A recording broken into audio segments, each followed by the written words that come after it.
fight the power like Big Chuck. What's the status, 3? I'm good, just making the world a better place, that's all.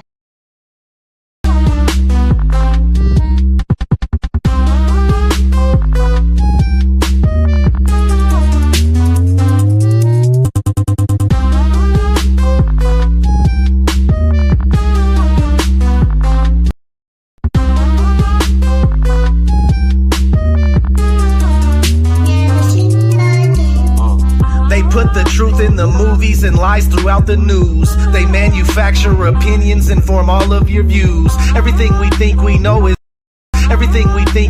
is actually opposite of the truth. But what do you do when reality's fraudulent? The whole system is rigged, it's an illusion of choice. You can keep screaming and yelling, end up losing your voice. What's the point? What's the point? That's what I ask sometimes. Roll a joint, smoke that joint, and then I smash some rhymes. I'm still a slave, but that boy overdose is hard to control. How far will he go? Much further than you possibly know. ODD TV, I've been doing this. I have to get deep, because half of you are asleep, the other half are just sheep. Wakey, wakey, wake the fuck up, man. I'm really sick of this. They rub the truth all up in our faces and it's ridiculous. They always keep the odds stacked against us and we can't seem to win. After seeing all the things I've seen, I'll never sleep again. Everything is alright. Slave till the day you die. World full of boogeymen. I'll never sleep again. Rules that you must obey. Can't seem to get away. It's making my head spin. I'll never sleep again. Time to wake up. Time to wake up. Time to wake up. Never sleep again. Time to wake up. Time to wake up. Time to wake up.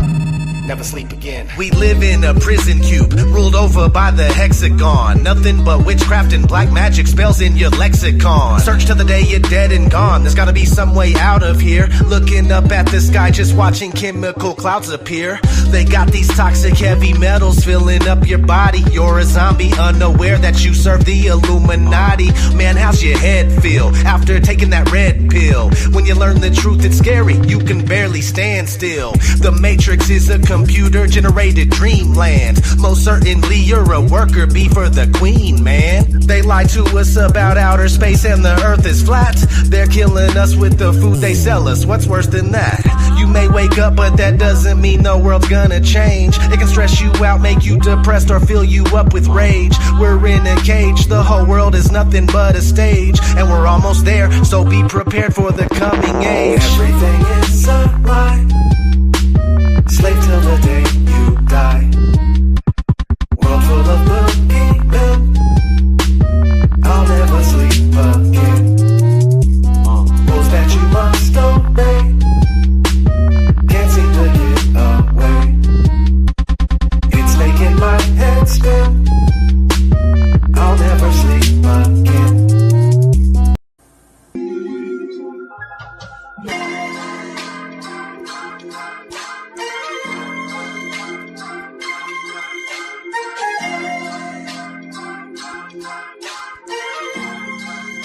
Check it, yo, I always be analyzing to see who's fake. People acting Janus, running around two-faced, talking behind my back until they put in their place. You're a two-course meal without saying grace on the internet. Talking shit through your fingertips, talking high power till your shine is eclipse. Trying to ride a wave until your mind is seasick. Cement shoes and your ankles tied with 3 bricks. This isn't Grand Theft Auto, this is real life. I will piss on your grave and throw dick to your wife. This is a warning mixed with some advice.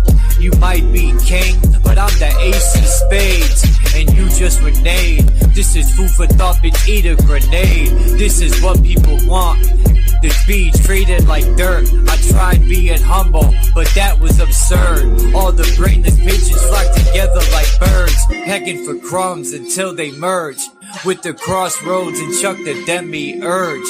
I think they had enough. I took the trash to the curb. Let the torture begin and watch them burn. Here's the urn. It's hard to keep it real with fake people. They can take love, mix it with hate, and make evil. I'm staring at 50 shades of gray people. It's a grand deception. Like K-Reno, they are who they say they isn't. On the internet, spreading everybody's business through a troll account. Talking foul, not knowing what goes around comes around. The flat out truth is the energy change when I come around. I guess London Bridge is falling down. Hey people, slowly mo. We know all about the narrative painted to control the clout. They gatekeepers trying to stop the ones trying to awake people. HOTC.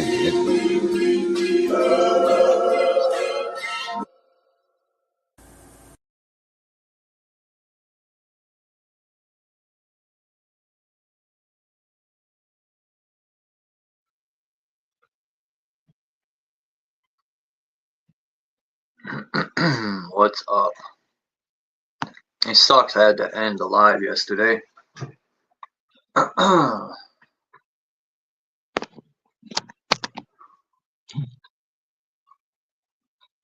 But hopefully 5-speed will come back one day. I was watching this video yesterday about this dragons. And I guess in the Catholic Church, they allegedly opened a door that hasn't been open. I forgot how many years, but someone made a good point. If that door wasn't open, how the fuck were the cameras behind it?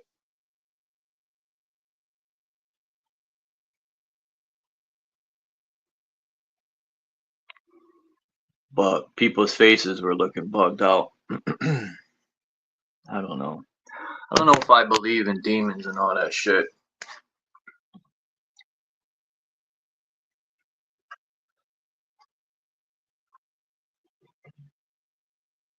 I mean, I've felt weird stuff, but I've never come face to face with no demon or spirit, and if I have, it didn't bother me.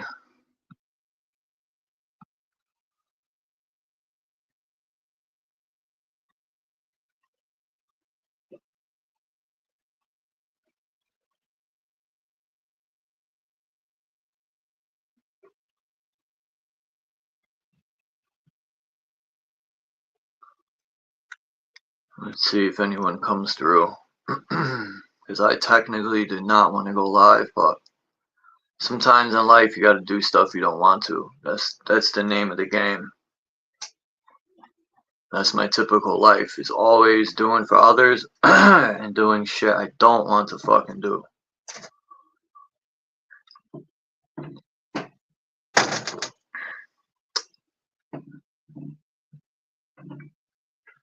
Peace, Dragonfly.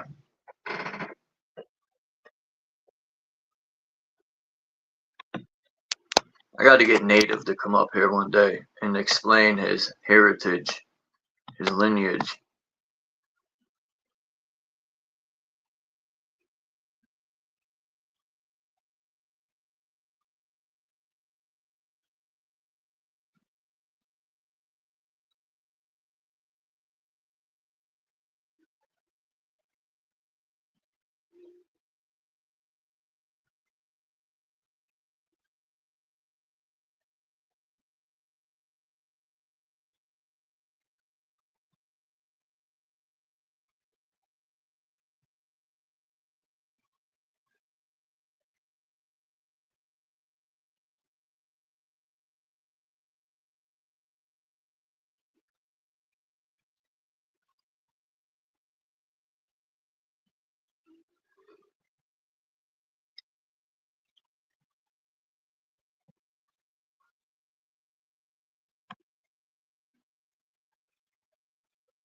I was listening to the Biggie album. This cat talks about fucking children in the butt and throwing them over a bridge. and pooping on girls. Now that I listen to it, it's even more suspect. Some wild shit, man.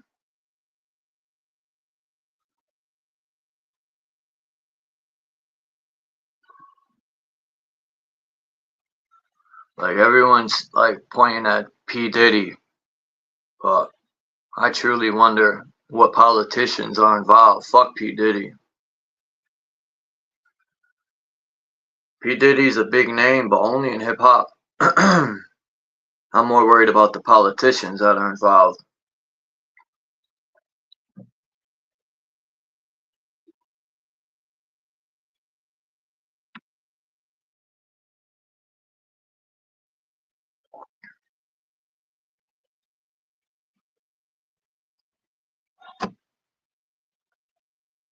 People be like, oh, and the feds' money don't matter. Yes, it do.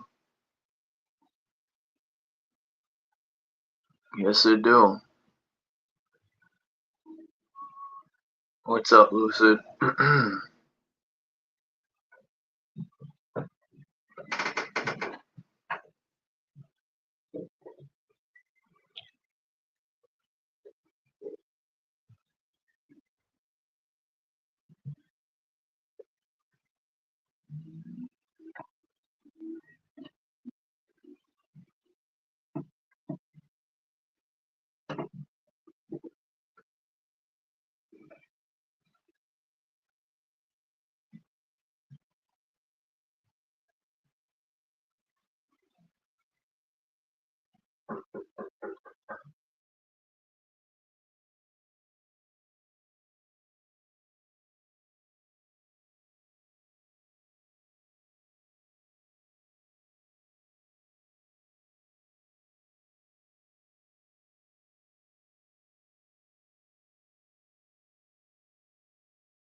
I feel like shit.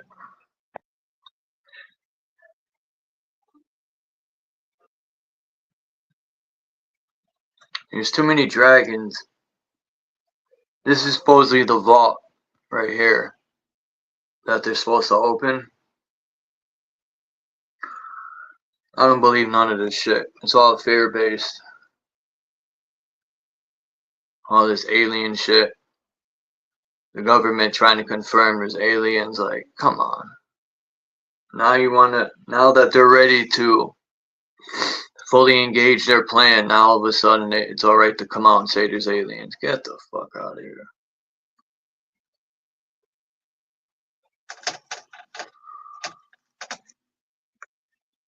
I don't trust the government as far as I could see them, throw them, hear them.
Man, today started off a bad day. Sucks.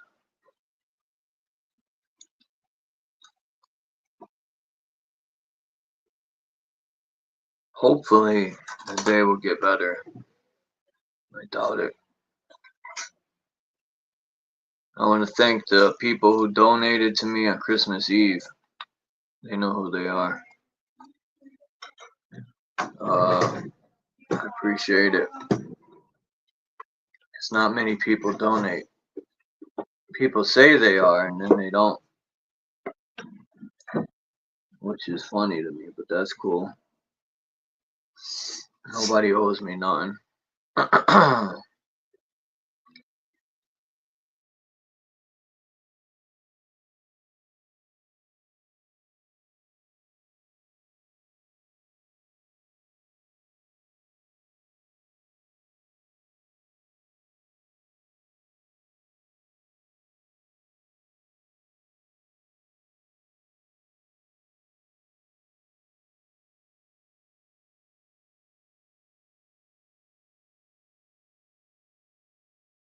If anyone wants to hit the link, yeah, I think I dropped the link.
I wish I could show that video with Jeranism.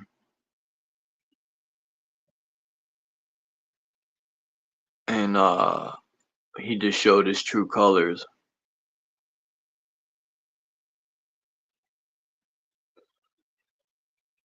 That dude's a bozo.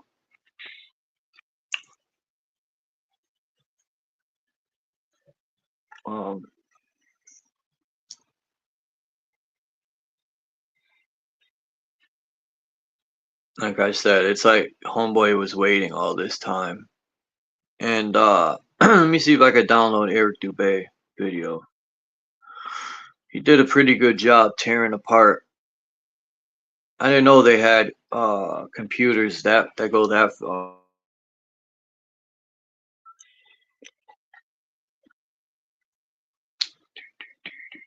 Since no one's coming up, I gotta entertain people.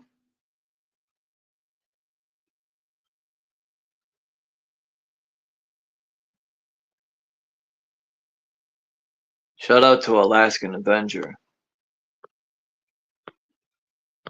That dude's a real fucking superhero.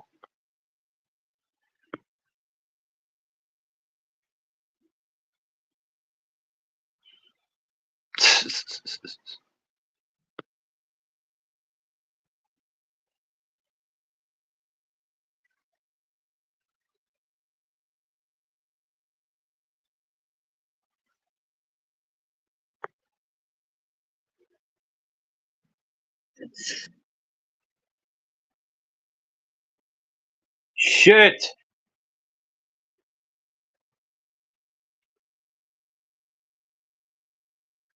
Oh man. Damn, how should I do this? I'll try it this way.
Cool.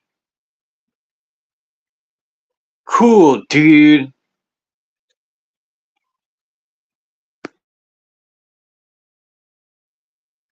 Dude.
Well, we'll see.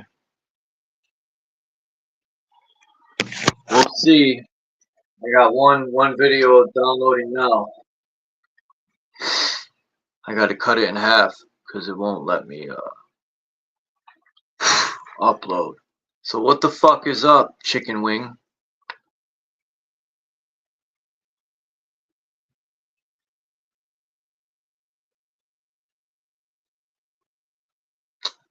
Yo, fucking Jeranism is a bozo.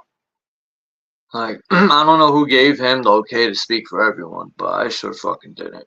And I don't even label myself a flat earther no more. Now, am I saying the earth isn't flat? No, I'm not.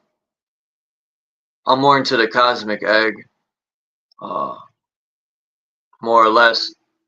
There's a lot of different angles I look at this place. Like, it's a crater that's been mined to shit by the giants.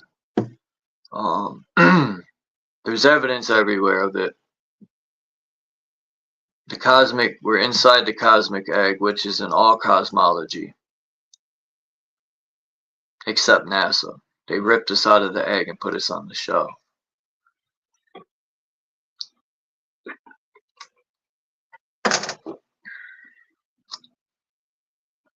NASA means not, what is it, aeronautics, or I forgot how you say that word. It's aeronautics. No aeronautics, stupid asshole. Never a straight answer. Not another stupid asshole. There's got to be more acronyms for NASA.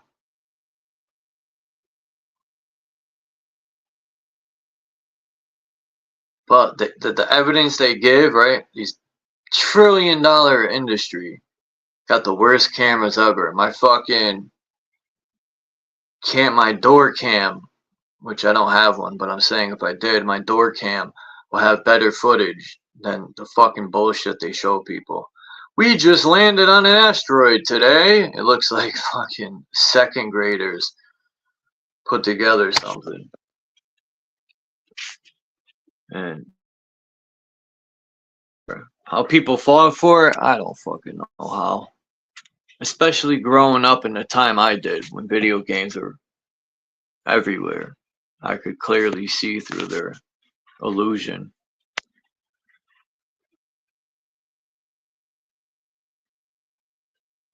I see through all their illusions.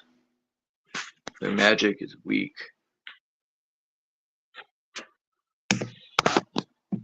That shit is basura. Toto. Toto is basura.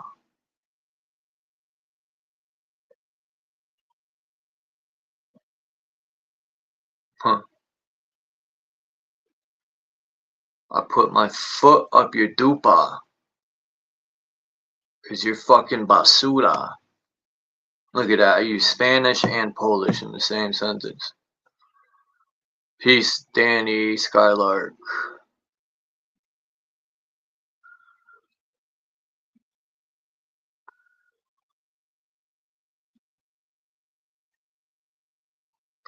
Yeah, the Catholic Church's job is to keep people in fear and begging for this God that's never coming.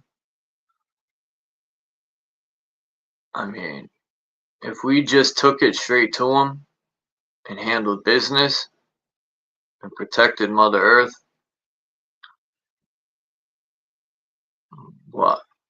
What's wrong with that? Nothing.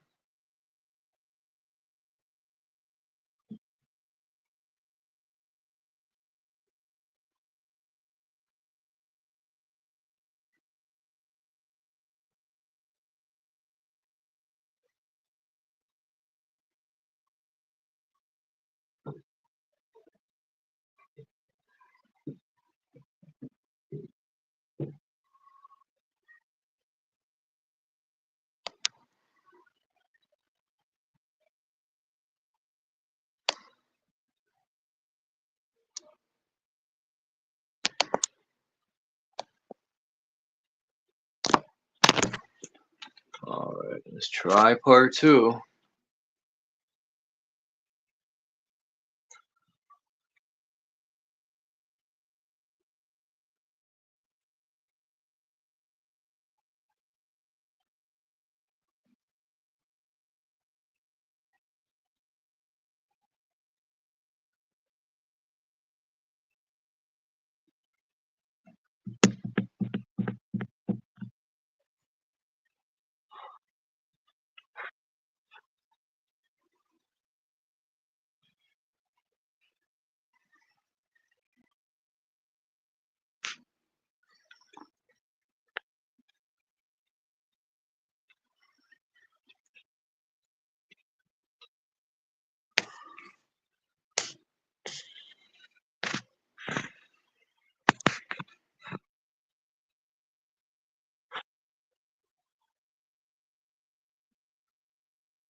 Do, do, do.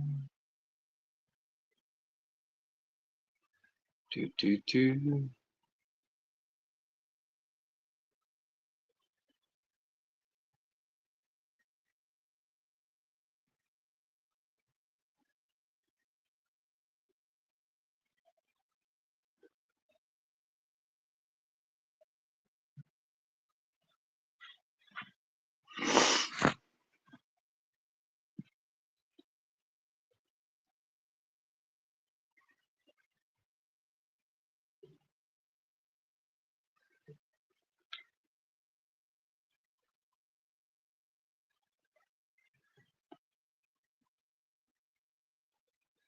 The hell?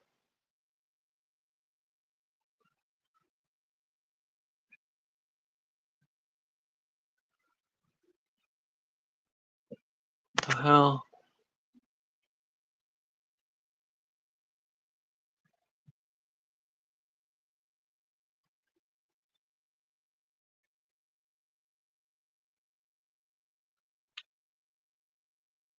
Yeah. Hold up.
My bad.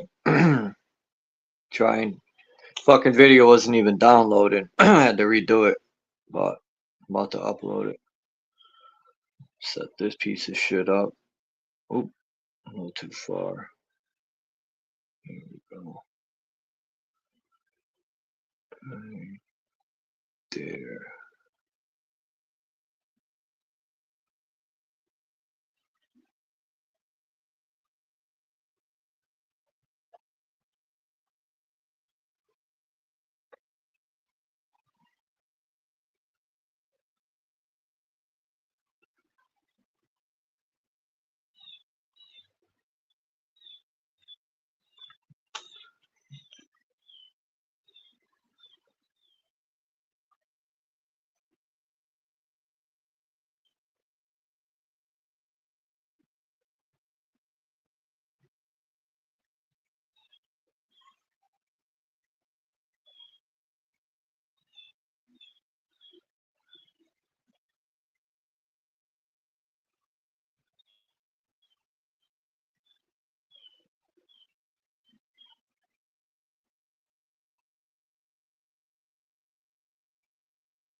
So this is from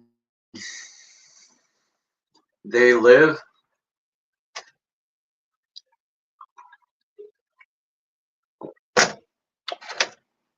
I also might do Eric Dubé's, his version of tearing their whole nonsense apart. You know, what do these people think? Like, they're some of the best investigators that, including myself, including London, and many other people, that we do thorough, and we pay attention to detail. What do these think? They were just gonna like slide this by people? Come on. Maybe the sheep, right, or the blind. But I don't know. I don't know what they were hoping and praying for. You made yourself look even more. But like, I forgot who said it. His followers, Jeranism's followers, are going to continue to do just that, is follow. Because they're not leaders. They're followers. Which, there's nothing wrong with being a follower, I guess. You know, I guess if that's somebody's choice. But me, I'm all about leading. And I'm not saying leading others, because I don't feel that's my responsibility. I'm talking about leading my fucking self.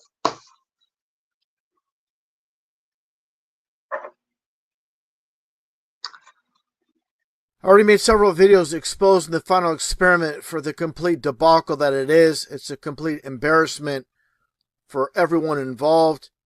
And Jaron, he's already exposed him completely. He's been an agent from the start, just playing the... I already made several videos exposing the final experiment for the complete debacle that it is. It's a complete embarrassment for everyone involved. And Jaron, he's already exposed him completely. He's been an agent from the start, just playing the role of a flat earther. So we can completely forget about Junkyard Jaron. He's off to the wayside, placed in the dumpster where he belongs. And that gets into Witsit Doesn't Get It, who I also call Jaron Jr. because he basically repeats verbatim everything Jaron says, like the good little muppet that he is, the stooge for Jaron.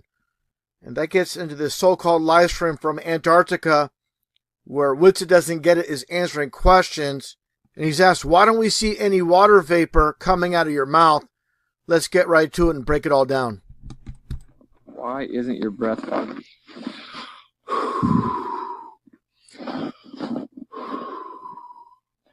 It's not as foggy as it was a second ago. Complete fail on Witsit Doesn't Get It. Let's continue. It's kind of foggy right now.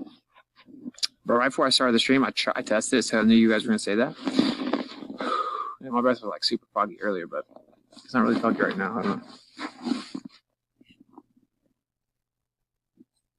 No humidity? Yeah, of course. I mean, it's super dry here. That's why He says no humidity, super dry. We'll get into that later on during this presentation. Let's continue. my lips are super chapped. It's not even windy, my lips are super chapped.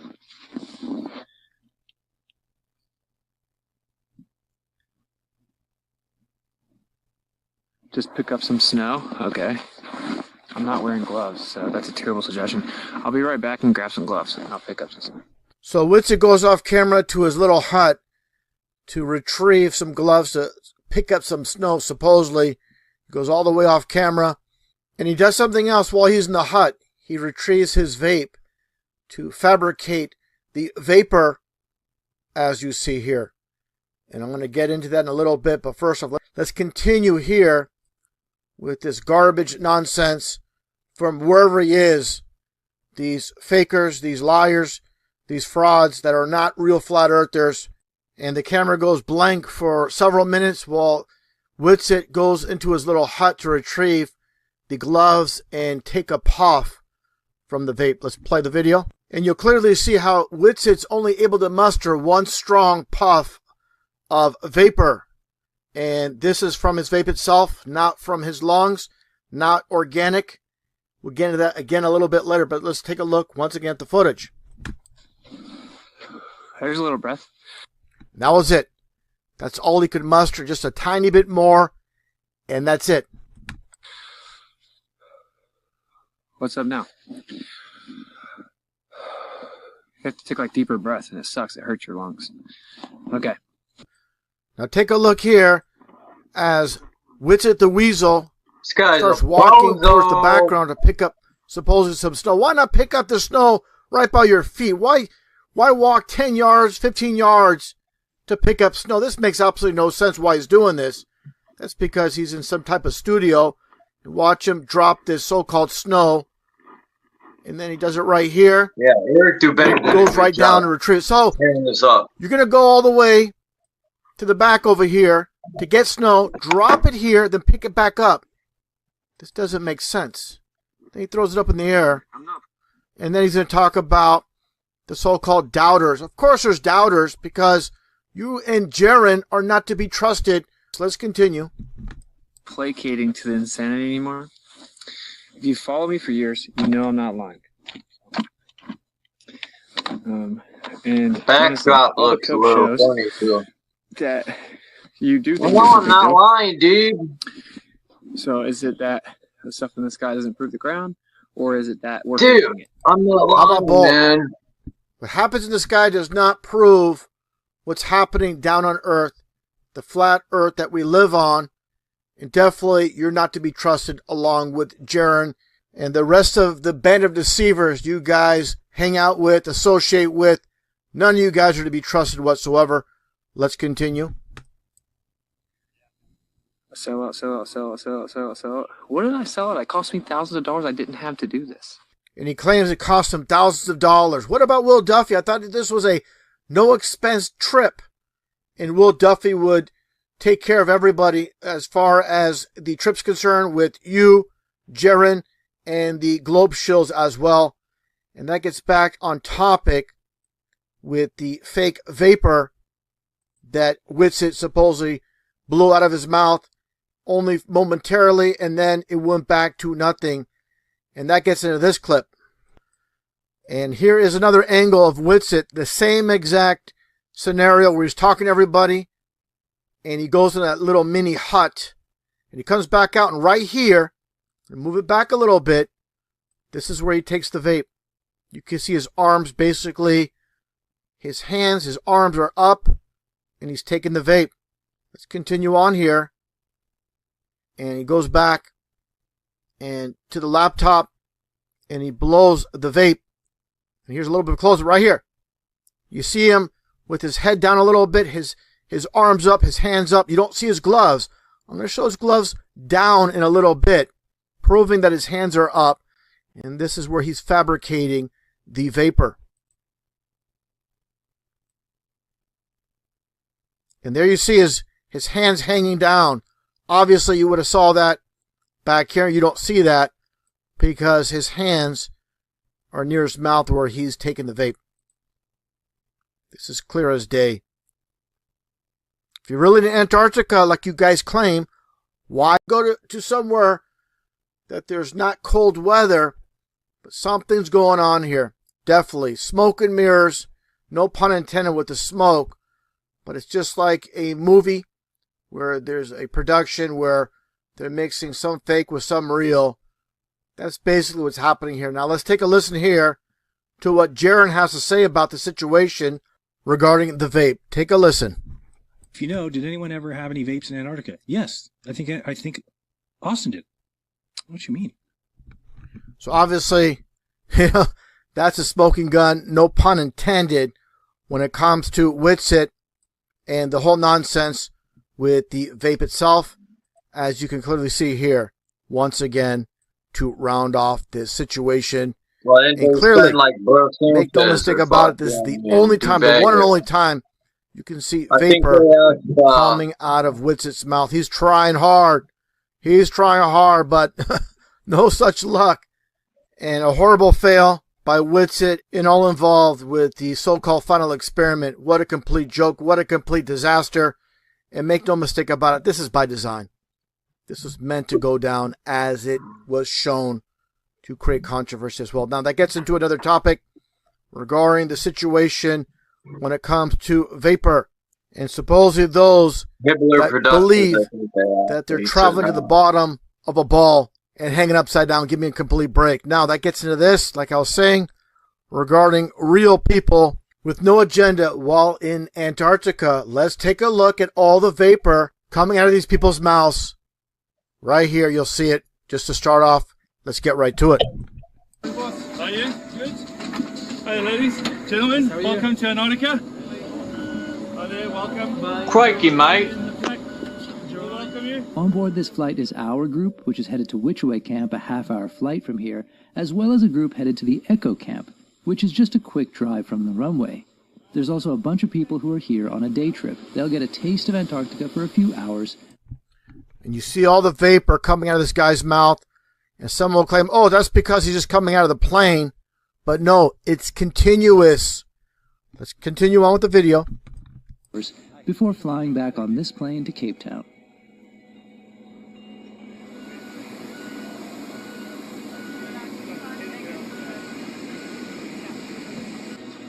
Look at this, getting off an A340 in Antarctica. You see all that vapor coming out of this guy's mouth.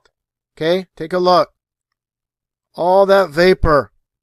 What's going on with Whitsitt? What's going on with Jaron? No vapor seen anywhere except through the vape itself. An A340 in Antarctica. Amazing. Now here's a situation, completely different scenario that I'm going to show in this video and the next one, where it's clear as day, clear skies with the sun right behind him, and you're going to see all that vapor coming out of this guy's mouth. Is getting stuff ready in preparation for going out to a field camp. I am next Tuesday going to a place called Waste Divide, and it's a long ways away. We're going to be flying there. I'm going to be there anywhere from 10 days to possibly 3 weeks. You guys get the point. All that vapor coming out of this guy's mouth. Okay, now this is again with a sunny sky behind him. Now, just for contrast, for anybody that has doubts of what's taking place, let's take a look at this guy on a cloudy day during his visit. So there's no type of controversy. Oh, it's a sunny day, or if I'm showing clouds or not showing clouds, or I'm showing only sun, it's going to be clear as day. It's in both situations, both scenarios. Let's take a look. Just made it to McMurdo Sound. We've landed at Phoenix Ice Runway, and we're here. You see all that vapor coming out of his mouth. Same with this guy in Antarctica. I'm just going to play this slowly. Another video with another guy. I'm going to play it normal speed. And just take a look at all that vapor coming out of his mouth. I'm also going to be very clear and concise regarding what's happening. And not every situation you're going to see vapor coming out of people's mouths. I get it. But you see none with Jaron and Whitsitt. Why is that unless Whitsitt vapes? So there's something going on definitely, like I said, not trusting, obviously buying what Jaron and Whitsitt are selling. Jaron already exposed, Whitsitt, part of Team Deceive as well. And it's also good to see many people in the Flat Earth community are waking up to the lies of Jaron and Whitsitt, obviously controlled opposition. And this is nothing new. This is an old trick that's been played for decades and decades. With this very famous quote by Vladimir Lenin, the best way to control the opposition is to lead it ourselves.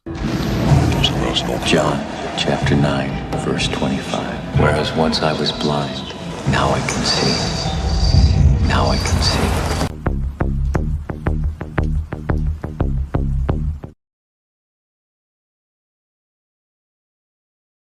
Doom, doom, doom, doom, doom, doom, doom, doom. Wicked, wicked.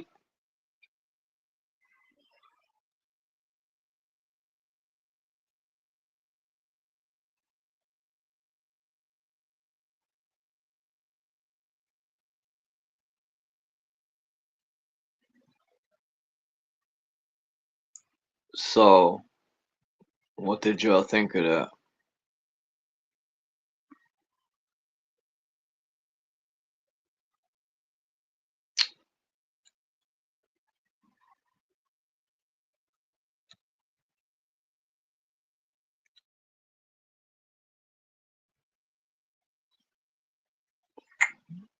It's giving me a fucking headache.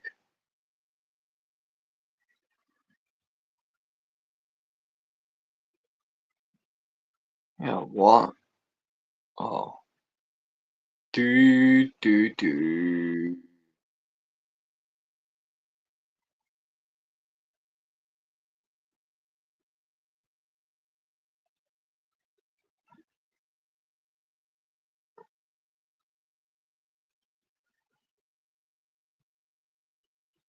Alright.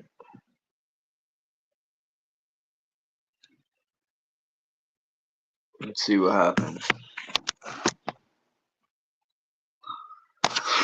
Let's check out the comments.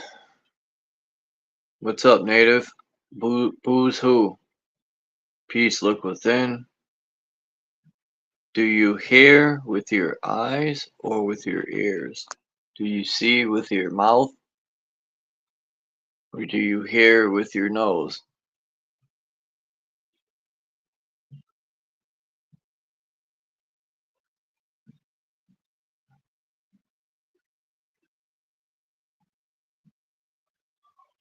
I feel bad for all those bozos.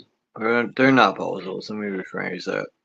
I feel bad for the people who've been following Jeranism. And now they're at a place where they're like, do I just stop fucking with them? Or do I turn my cheek and act like nothing happened and keep pushing forward? And most probably will keep pushing forward because they're too...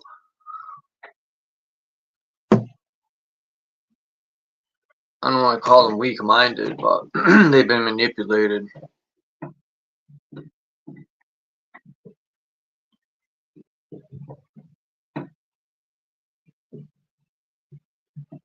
I mean, I watched that video like 7 times.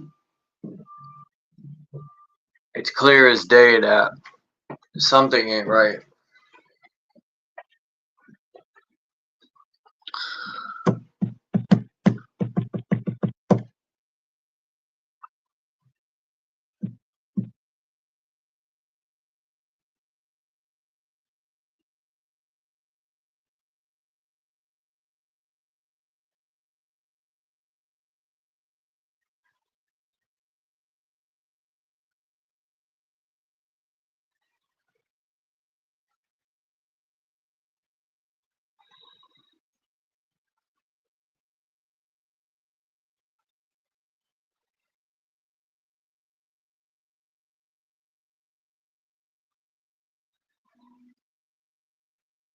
I think it's crazy. I remember the time you could fish without a fishing license. Now you need a license for everything, which if people would just do a little research, they would realize that it's all infringement on their so-called rights. I won't pay shit. I'm not paying to fish. Next is going to be let my license expire. These people are fucking bamboozling everybody. And as long as we put up with it, they're going to keep doing it. But what do I know? I'm just a bozo.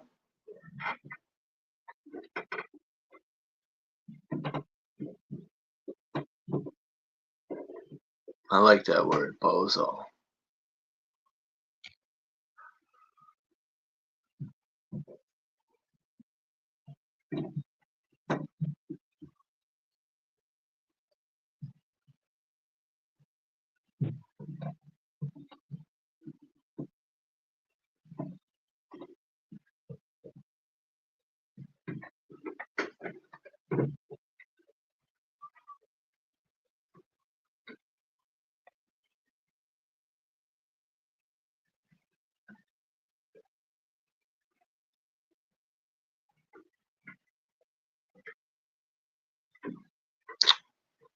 Come on, video.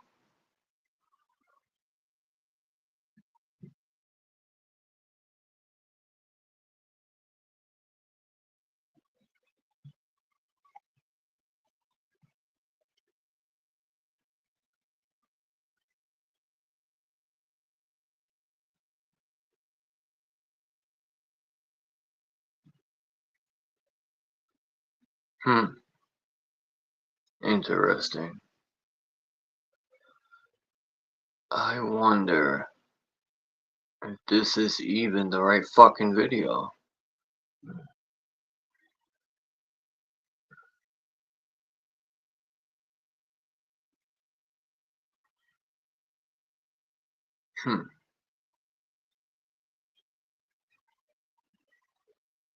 Interesting. I hope this is the right video by Eric Dubé.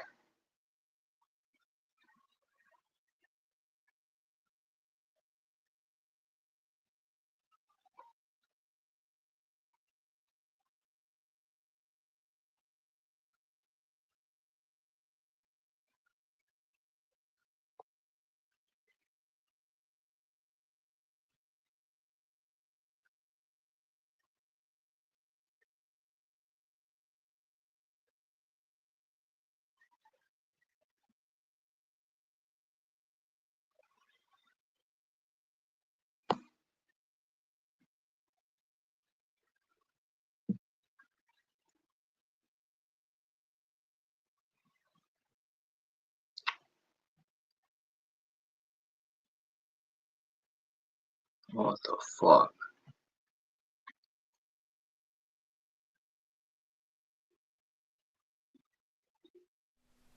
As footage continues releasing, and astute internet sleuths continue analyzing anomalies and inconsistencies, it's becoming increasingly clear that the so-called Final Experiment's 24-hour Antarctic sun was just another faked event recorded on a film set.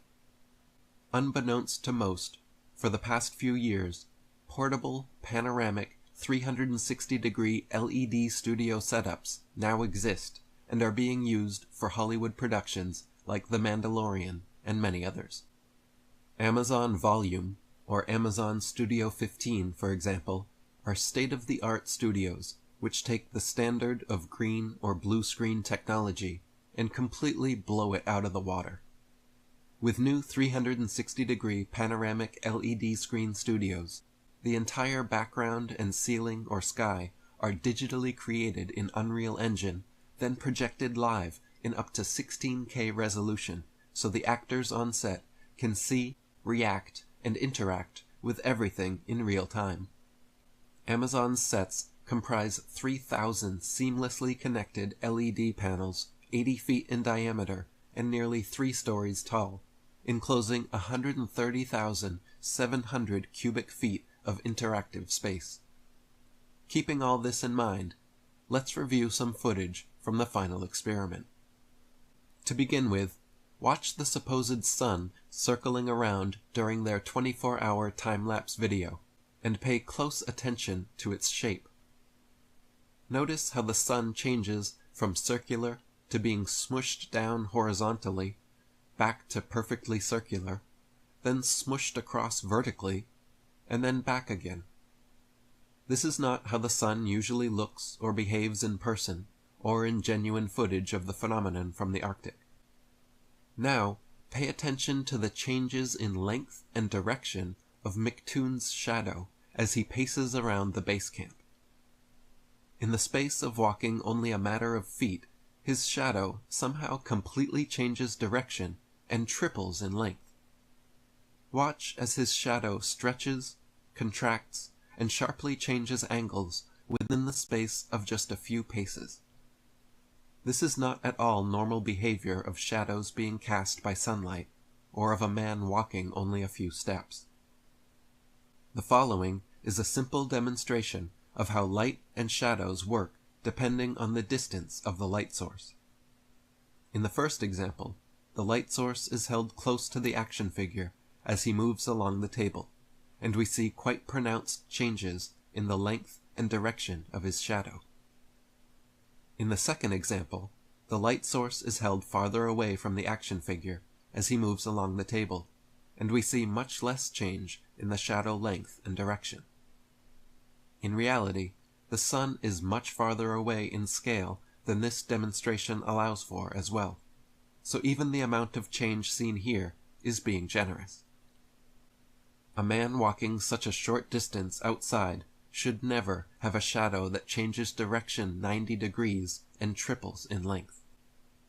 Now let's watch as Mick Toon and Austin Whitsitt respond to commenters asking them to show their breath in the Antarctic. As they blow hot air out their mouths in freezing temperatures, there should be a cloudy mist that forms in front of their faces as the water vapor in their breath condenses. Instead, however, every time they blow, not a trace of fog appears. In Whitsitt's live stream, he claimed this was because the air was allegedly too dry there. Someone then asks him to pick up some snow, which he initially refuses to do because his hands would be too cold. So he turns his camera off, walks into the shed to grab some gloves, then comes back in front of the camera and exhales 1.5 breaths, which now mysteriously do show vapor appearing in front of his face, only to abruptly stop again. He says to the camera, "There's a little breath. What's up now?" As if somehow proving the skeptics wrong, and claiming that he took a sip of water in the shed, which was supposed to account for it. Another camera, recording from a different angle, however, caught Whitsitt while exiting the shed, doing what appears to be hitting a vape pen just before turning his camera back on. For comparative purposes, here is what someone's breath looks like during winter in Maine, USA. Every time you exhale, there is a visibly noticeable cloudy fog that condenses from the difference in temperature between the hot air in your lungs and the cold air outside. So after exhaling his vape hit into the camera, rather than picking up some of the snow that was all around him, for some reason, Austin walks several feet away and picks up a bit of snow from over there, then walks it back to the camera and lets it fall to the ground. If snow is everywhere all around him, why did he have to walk way over there to get some? Anytime close-up footage of their feet was shown, their footprints always failed to make any impression in the snow. Here he moves his left foot, and there is no impression, footprint, or displaced snow. Another thing apparent while watching the footage was the complete lack of wind or any precipitation whatsoever. Throughout the live stream footage, I don't recall a single instance of any wind or even a light breeze strong enough to affect their hair or microphones. Even on a calm, sunny day, if they were really outside and not in a studio, we should see or hear the effect of wind on their bodies or microphones, but it was mysteriously absent the entire time. Jaron, Whitsitt, and others involved also made comments several times about how the mountains in the distance seemed so close that you could touch them, but that they were actually several miles away. The mountains do seem strangely closer than they should appear. He puts this in a computer-generated program to show you. Footage See? From the final experiment, particularly the 24-hour sun time-lapse, it seems we are seeing where the digital backdrop ends and the studio floor begins. There is a separation line indicative of a film set apparent in much of the footage and made clear through the use of video editing technology. By adjusting the contrast, it becomes clear where studio reality meets digital fakery. In the 24-hour time-lapse sun footage, the mountains and sky are both chroma keyed out, showing they are both part of the studio backdrop. Compare this to other footage taken at Union Glacier. When chroma key is applied, only the sky disappears, leaving the real mountains untouched. This makes the case that the final experiment is potentially a mixture of doctored studio footage to fake the 24-hour sun and other authentic footage actually taken from Union Glacier, Antarctica. The founder of this final experiment, Pastor Will Duffy, has also had a recent clip surface from a sermon of his that gives some real insight into the mind of the man behind this production.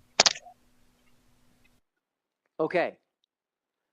We finally get to my conclusion on the matter of lying and deception and that is this. After carefully looking at both sides of the debate, and after taking a very deep dive into everything I could possibly find in Scripture regarding lying and deception, I have come to the conclusion that neither lying nor deception are inherently immoral.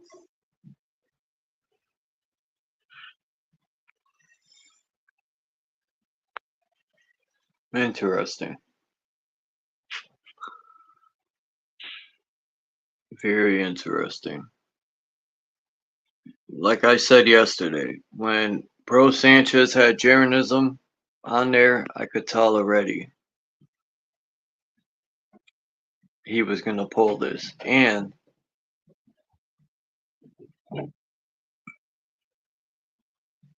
there's the video. I have to see if I can find it. I think They Live. I just played the first video I played was from his channel. He was playing footage of Jeranism I've mentioned before, and he was peace Dom. He was going at everybody, and what I got from it was, like I said before, I felt as though Jeranism has been bottling up all this hatred and anger towards people. I mean, he was talking hella shit to Dave and Eric Dubay and calling them shills and just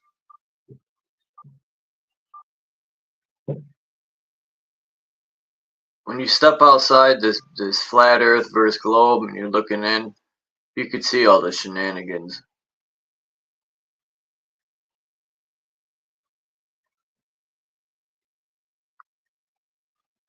That's why a couple years ago, I stepped back and said, you know what, I'm just gonna do me. Because I remember the day it reminded me of the left versus right. You know, you go to other channels and you bring up Crater or the Cosmic Egg, and people don't want to speak on that. They want to stay to their dialogue. And it reminds me of religion or anything. People push their dialogue. They don't want nothing else to interfere. So right then and there, I say these people aren't open-minded. But, yeah, this shit's going to continue on as long as people feed into it. And I think Jeranism had this plan since day one. Let's see how many of his followers continue to follow, or they jump off course and start carving their own fucking path.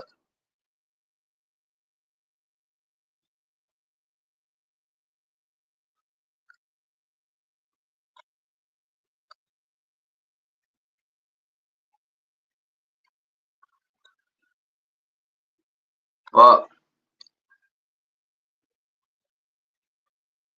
I'm glad people like Eric Dubay and stuff, and They Live are really tearing into this bullshit. Whatever their true purpose is, I don't know, but I'm just there for the information.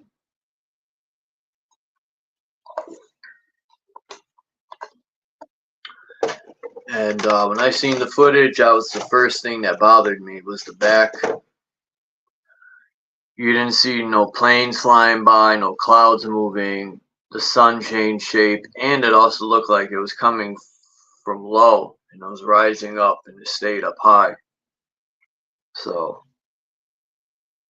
I don't know. I also didn't know how far they are with technology with that. I forgot what it's called, but what Eric Dubay was talking about. Man, that's pretty far along with technology. You know, he said interact. Now, if people seen videos, you can interact with AI. You could literally sit there and talk to an AI figure and it'll speak back. So I wonder if the people that were sitting at the desk were real people or if they were AI interacting.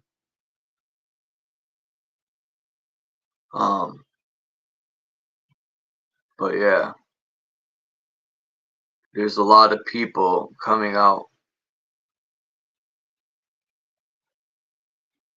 speaking a bunch of nonsensical shit. You can't even use it for fertilizer. That shit is GMO poop. It's hazardous waste. If anyone wants to come up, hit the mother effing link.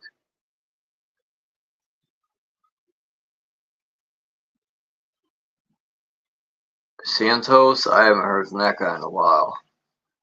I used to like watch a lot of these people, man, but now I only watch people that come to my channel for the most part.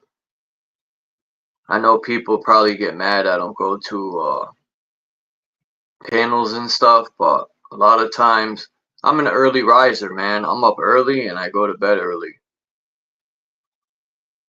And people should understand, if you do a 6-hour stream for free, you know, after that, I don't want to go do no fucking more streams.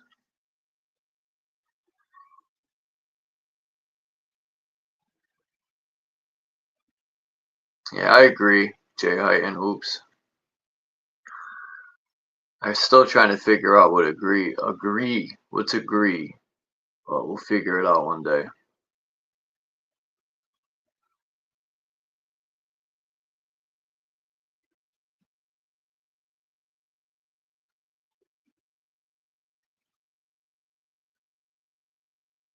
The Zortan machine? I never heard of it.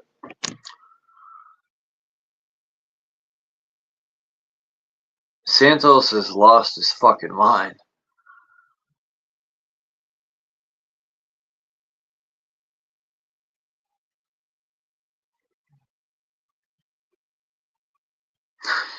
I never forget when Cat Williams said, when you sell out and you sign these deals, you get a blonde-haired white girl for a wife, and you get all the toys and material things you want, right? Well, no disrespect to Jelly Roll, but his wife's got blonde hair, right? No disrespect to her either. And he's got all the toys in the full package, right? He's on Eminem's album, Bing Bang Boom. Same thing with Ludacris and all these other people.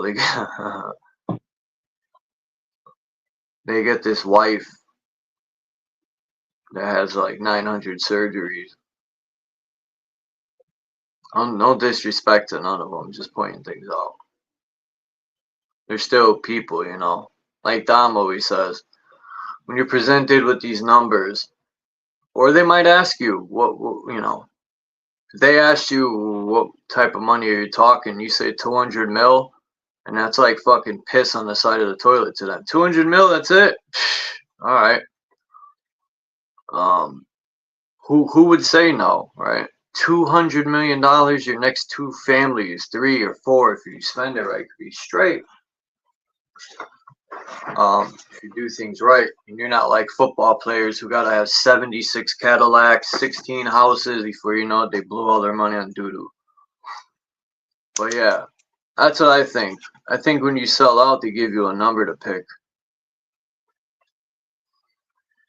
What's up, Dom? Morning, Charles. Like you always say, Dom, you know, people say, I wouldn't sell out until the numbers come in. And they're talking 500 mil, 700 mil. Mm-hmm. I mean, I never dreamed to see money like that. Mm. Well, there's the selling out part, but then there's the other part. How many of us have not already bought into it? All of us did. We're all bought into it. To my awareness, I could guess and say that, but I don't know all the Asians what they're doing or what all the what all the people from India are doing. But yeah, the people in my surroundings. Every time I go on the highway and I see people besides myself in a car driving to work, they're buying into something, aren't they? They're working for fiat currency. They might be saying, well, but I want my comforts. And how would you get your comfort? You know, are you working for it? Are you growing it? Or are you just going to work for more money so then you can exchange that piece of paper? So most of these channels, well, not most of them, a lot of these channels, they eventually grow into a position where they have to keep going forward in that way. They got to get more numbers so they can get paid at the end of the month or end of the week. You know, what's his name? The Beast. You know, you think, does he offer big prizes just because he wants to give away money? No, because he's got sponsorships. This is where people run their channel like a true business. I want to run my, I'm just saying me, but I would want to run my store really well so that it's established in a way so somebody can say, Dom, you want to franchise the ideal? Sure, I would. You know, especially if I understand business. Yeah. But to think that I'm starting to understand business more and more, and yeah, it's the best way to run your channel, in my opinion, is to have one of them things called you just said it. A franchise or no. I might have said something. No, like baseball stadiums, they have different companies on the wall. Oh, yeah. So you can advertise all the different kinds of products that you can. So, you know, you want Nike to knock on your door. What are they called? Sponsors. Sponsors. Damn, couldn't even think of that. Yeah, sponsors. Mm-hmm. They pay you to advertise your product, but you gotta have like a good amount. I was gonna try that and see if people sponsor my channel, but I don't have big numbers. Mm-hmm. But you have numbers enough that once you become monetized, now these bigger companies are going to look at YouTube and say, "Listen, we're gonna put some commercials in there." You know, it's like watching movies or TV shows. Next thing you know, there's back in the days when before you go into the theater, they would have all these initial commercials at the front, but promoting something. You know, you go to a race car. You see these people that do NASA or Ferrari, their whole jerseys, or even cyclists, their whole jerseys are full of all the advertising. Yep, so, band race car, NASCAR. Yeah. So I think baseball's starting to do it too on the sleeves. I've seen a few. Baseball's bombarded in other ways too. You know, hockey has it on all the boards. You know, so when people say they sell out, no, they bought into the system. Forget about selling out. There's that. Come to me and say, Chuck, I'll give you 10 mil. That sounds. I could do a lot with that. Or they know your information. Chuck needs at least $10,000 to live comfortably for 6 months. So here, Chuck, we'll give you $12,000. And the next thing you know, so why only 12? Because we know eventually you're going to come back to us. Yeah, right. They need you to keep coming back. It's another form of indoctrination, yeah. You know, again, like these channels, regardless if they're flat earth channels or what other channels, they're getting paid. And once you get paid, you've bought into the system. They might be sharing things that are revealing how some of the deceptions, but they're also revealing to themselves, hopefully, the deception. You know, like, again, you can have hundreds of thousands of people watching a flat earth channel. Do we know these people? You know, could they be mostly bots? And what's truly selling out to us? Thinking like people think they sell their soul to this devil. I don't think it's not like that. I think pretty much your name in the music industry or the movie, your name is your company. So pretty much when you're selling out, you're probably giving them your name for the most part. You're selling it to them for a set price. And once you do that, you'll get paid the money you wanted. But from that point on, all profit will go to them. Well, I think people have talked about the music industry where they talk about what is a soul contract. You know, you're signing a contract. Soul. Now, I use the word soul as data.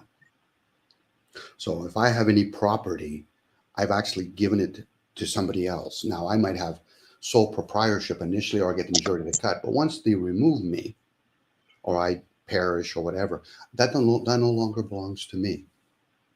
So anybody that has songs or whatever, think about Prince. Who really owns all of that? Just because you narrow it down to a few people. I thought he did for the most part, right? But once he's except removed, for Sony. Didn't Sony own, and then he caught on to it, and he said he changed his name, so then they couldn't. So that's the thing. You could change your name, and they could only own if you use your older name. There's tricks to the trade, but this happened to Pimp C. He did the same thing. He stopped using UGK and just put Pimp C out. But you might lose all the other benefits that that initial contract has. You know, like again, who's the benefactor if you do pass away? It's kind of like signing off a will or a death insurance. You know, life insurance as they would call it, but it's more. That's the only, like, the music industry. I forgot the name of it, but I think it's what was the name of the record label? Where all these rappers are dying, but there's life insurance. It's like the only business that puts a life insurance on their fucking. Oh, you're in the gang. You like to hang out in the streets, but they're a big money maker. Oh, we'll sign you, but you gotta sign a life insurance because you're a risk. Yeah, whoever's in this industry, it's kind of like you know, when you think about when we talk about sports, you know, there's scouts. And they go around in all the different fields, high schools, colleges. A&R, right? Isn't that a scout in the music? They're called an A&R. Yeah, there's people that do that. Or you're like Mick Jagger. I went to a bar and I saw this upcoming band, or I saw a couple of singers that are musicians inside of this band. Next thing you know, they'll hire them and then they'll put bands together, like the Beatles were put together. A lot of bands get put together. You know, it's always nice when you hear the rare. There's the family band that gets together, but it's usually bands that are just melted together and they sign contracts. You know, some of them are in the band don't realize, you know, what contract they signed. They gave away their rights to the music industry. You know, that's why some of them, if not a lot of them, used to do a lot of tours because that's where they get their money. They don't get their money from selling like CDs or records and all that kind of stuff. That usually belongs to the industry. And a lot of times back in the days when they did records, most of those covers, that had nothing to do with the band. Shit, the Wu-Tang Clan, their first album went, I forgot how many times, I think platinum. They had to split, I shit you not, I think the RZA said $5,000 they made on their first album. They had to split that 9 ways. That's it, just $5,000. All the other money went to the record label. Yep. But they didn't get mad because they said, we'll sacrifice that because now our name is known. So it's kind of like, you know. Well, think about sports. You know, yeah, you get that occasional. You'll hear about the athlete that, unless he's been raised right to a certain point of understanding and respect of money, they're like winning lottery tickets. Next thing you know, they're broke. And on top of that, if they're not broke, they have to think, okay, but my career is short, not just injury-wise. They're always doing another draft. So think of music too. Most musicians, whether they want to admit it or not, they're a dime a dozen. Once you get a name for yourself, and then the big corporations will put their claws into you. Okay, we want Madonna, we want Avril, or we want all these other different singers, because now they have a name. So now they're going to get their cut only because the industry can literally manipulate the industry so they can make a buck off of you. Like Michael Jordan's still raking in money because he has a name for himself. But he put a lot of effort among a bunch of other athletes that were trying to do the same thing. So he just raced to the top in that case. And they were so worried about their image, they purposely made him to go play baseball because he was getting, associated with gambling and mobsters. More about the mobsters, because they didn't want another Pete Rose fiasco. Because then they start questioning whether or not Michael Jordan was actually maybe betting on games on himself. So again, this is about PR. If people want to follow why Michael Jordan kind of had to leave to go to baseball. But they scripted like, oh, that was my dream, my passion to be a baseball player. Okay, Michael Jordan, you're a billionaire. It's about money. But hey, he might actually have a dream and he's capable of doing it. And it's like the Red Sox been saying all winter, we're signing this one, didn't happen. We're signing that one. They didn't sign any players they said they were going to. They spent all their money on pitching and you get no hitting. How does that work? It's a different kind of thing when we're growing up, Charles, because now you have media and they have 24/7. You have all these people talking on panels, talking about football, baseball. It keeps the fans 365 years involved now. Before, when baseball was done, you would hear about certain signings or some trades or during the year. But nowadays, the season is over, but they're still doing all their PR. So there's a good chance you're in Connecticut and they're talking about signing certain players. Somebody's probably in another part of the States or in Canada and they're saying, oh, maybe the Blue Jays is going to sign these guys. It keeps baseball alive in the people that love baseball, no different with hockey or basketball. in football too, right? So it's a 24/7 thing now. Same with college. People are finishing college up, and then you start hearing about, okay, is he going to be ranked number 1, number 2? Then they make all these, these prototypes of how the draft might look like, and then they start talking about, okay, how much could he make? How much will he make? It's always on our mind, whether it's sports or music, Madonna, when she used to do albums, there was always some sort of scandal before her album came out. To get everybody's attention, or at least get the people that actually like Madonna or like her type of singing. Just using that as an example, you could replace that with basically anybody. You could put Beyonce in there if you want.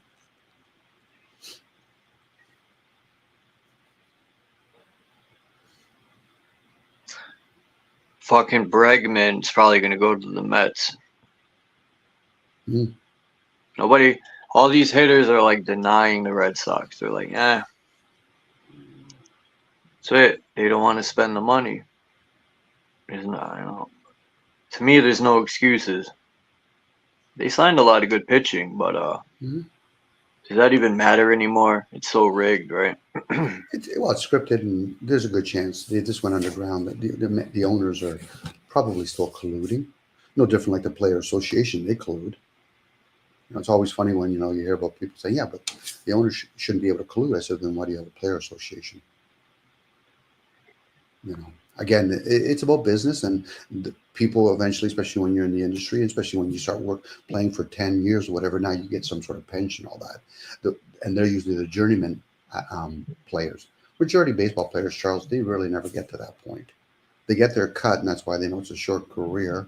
They might be able to sign a 3 or 4 year contract. Maybe even do it twice.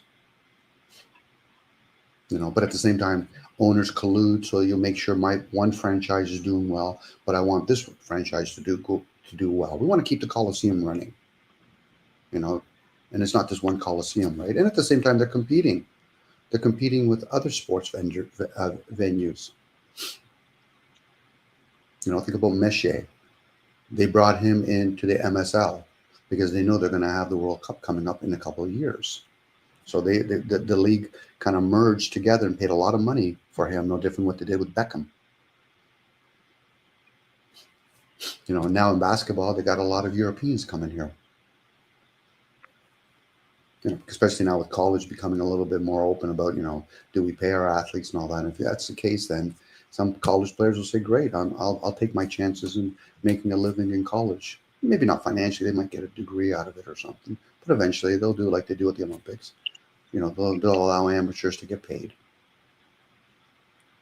Because it is business. It's tough to have somebody come to work for you and you say, I'm here to teach you. I say, but you're not really teaching them. You're teaching them how to do the job, but you're not teaching them the value of the money that they're working for.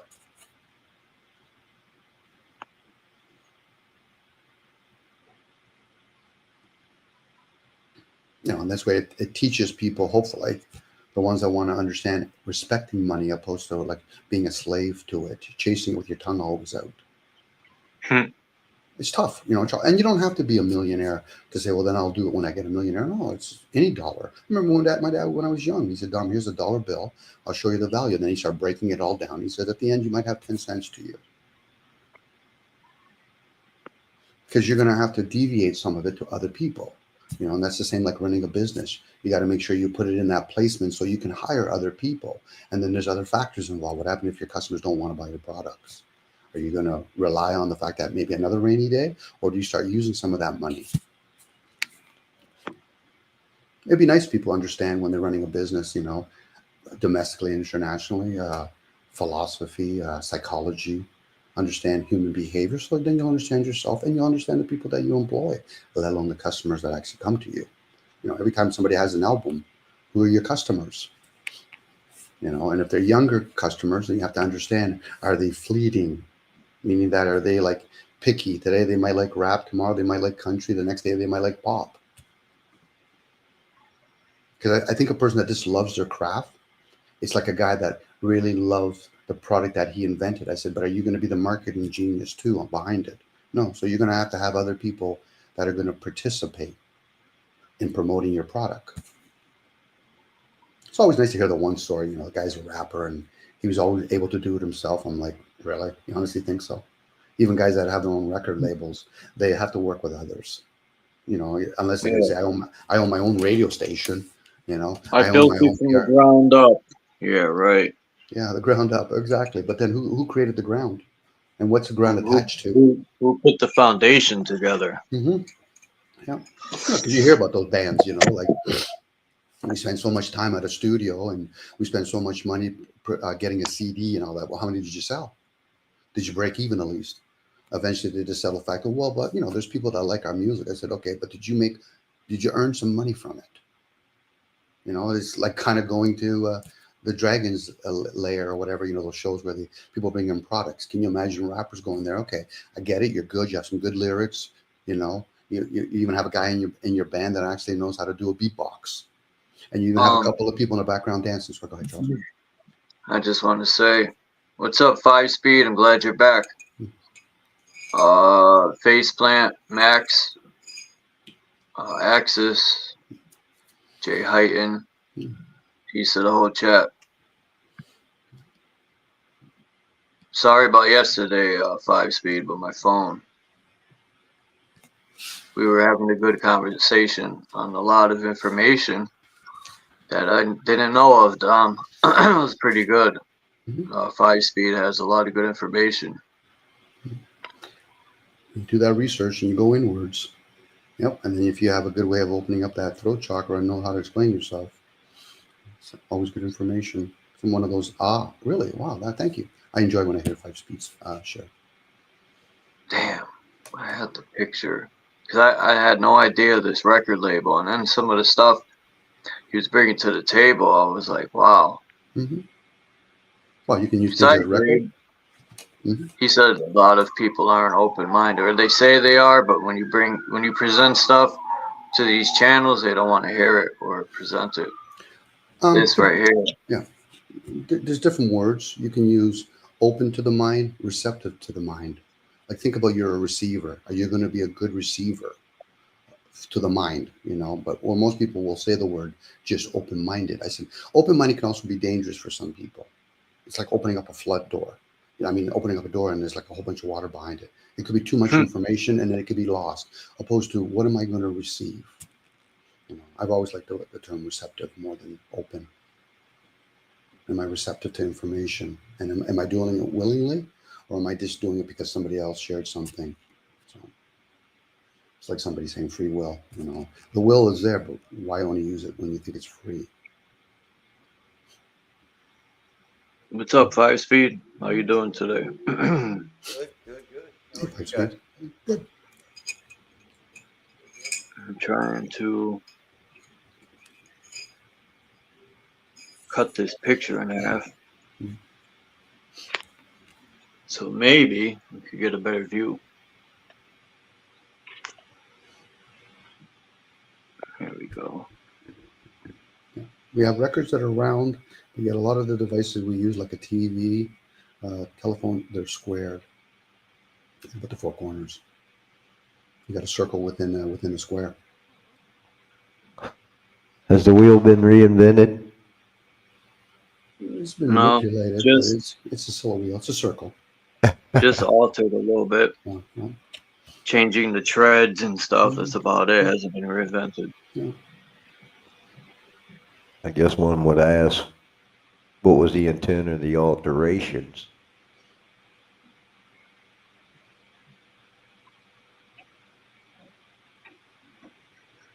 Did anyone see these videos on the Pope opening these doors that allegedly been closed all this time?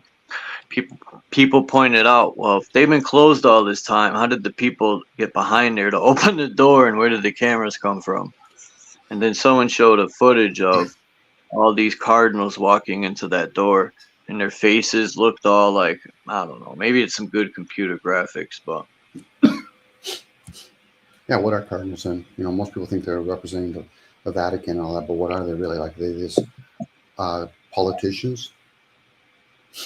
You know, are they what you call foreign affair people? They go around talking to other country leaders under the disguise. They're just people a part of a cult. It's interesting. See, I learned something new just now. I'm looking at that music hath charms. And I look up the etymology of charm, incantation, magic charm,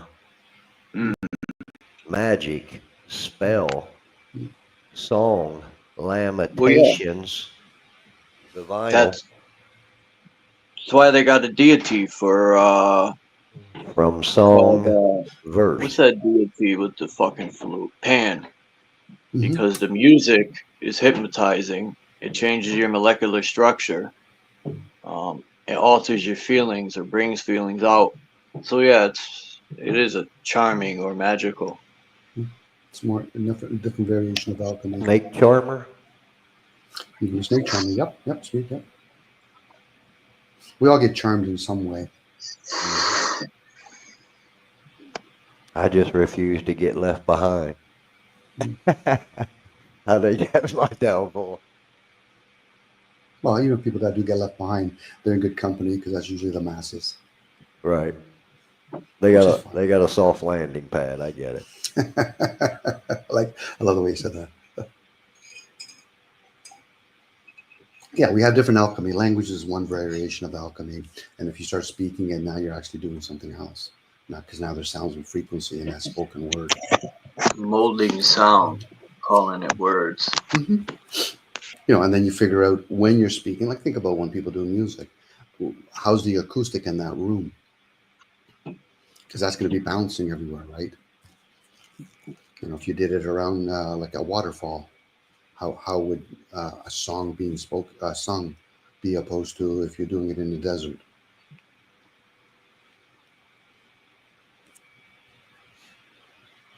Forgot this guy's name. He allegedly couldn't play the guitar for shit until he sold his soul to the devil. Yeah. Then all of a sudden he's like, bing, ding, dong, bing, ding. I don't know how true it is, but Well, hey. isn't that what's his name, Kanye West or whatever, or one of the characters that basically say when they go on stage, something takes over? Yeah. So did Jay-Z's wife there, Beyonce, said that. Man. Dummy. Magicians used to talk about that. You know, when they used to do Houdini, they like to have a magazine, but most of these magazines, if not all the magazines, they'd always depict these little red little demons all around them. So there's a good chance something's always walking in or manipulating them. You know, some people might think it's trick of the senses, where other things, no, they're really doing what's called magic. Maybe they're on drugs. You know, they do drugs and they're like, such a feeling comes over me. Yeah, it's the drugs. Yeah, very true. Yeah, those people that do the magic trick of the mask. They're quickly swiping masks really quick. Yeah.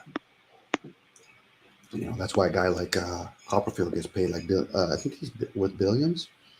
You know, he's one of the head magicians, opposed to like... Listen to the name, though, Dom. Copper field, the field of copper, which is also a conductor of energy. There you go, Charles. Hold on. Yep. You know, if we know that whatever these entities are, they're shapeshifters, then it opens up the whole possibility. Oh, yeah, I could see them being like a dolphin, a giraffe. They could be a dinosaur. They could be like a human with another animal's head on them.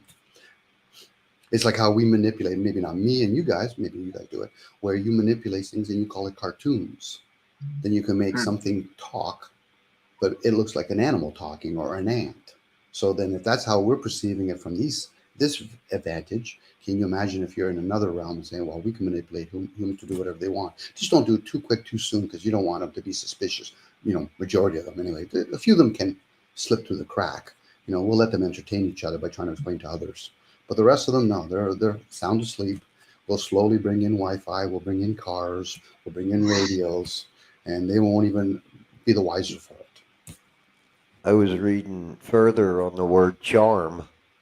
That first part was as a noun. Quite interesting as a verb. Charman. Charmen. Charmen. Chairman of the Board of Regents of Eastern State Normal School and Banking Commission. Charmin. It reminds me of Charmin, right? Don't Charmins have to do with spirit and magic?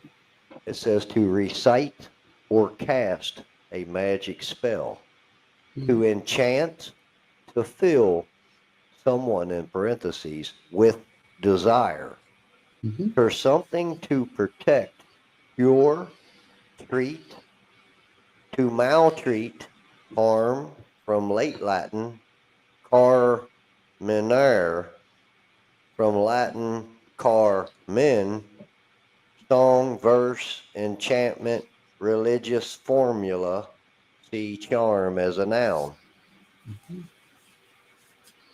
This is where the concept of pride before a fall. Most people are led by the heart, so you can charm what goes to the heart, the blood. That's why when people say, I'm led by the heart, this ought to be fun. It's written on your heart. This ought to be fun. And it says entries linking to charm, a root meaning, K-N, K-A-N, and it says that it forms all or part of assent, cantabile or something like that.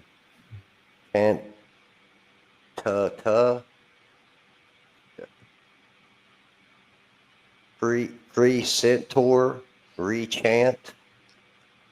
In the hypothetical source of evidence for its existence, it is provided by Greek.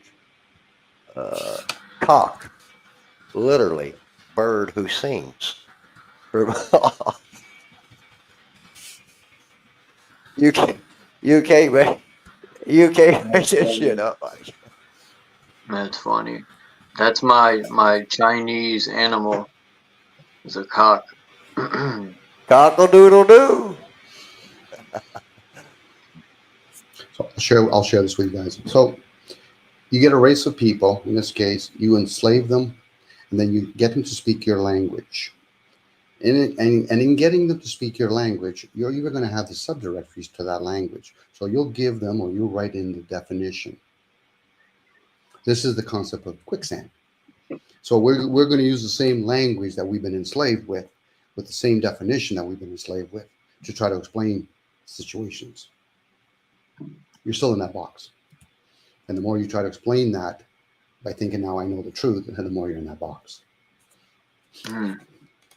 Now, unless you start learning other languages, and then you can ping pong them back and forth and realize you start speaking Greek, it gives you a different energy opposed to Sanskrit or Mandarin, unless you just go inwards and then you just go into silence. And then, of course, you have to question, okay, so what thought am I having? Is it an English thought? Am I pondering written work? It's challenging, Charles. That's the word I would use. It's challenging, especially if a person's thinking, okay, I'm trying to be aware of things. It's even more funny when somebody says, well, I want to know the truth. Okay.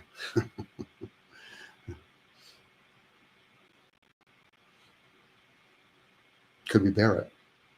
Like literally, could we bear the energy of truth?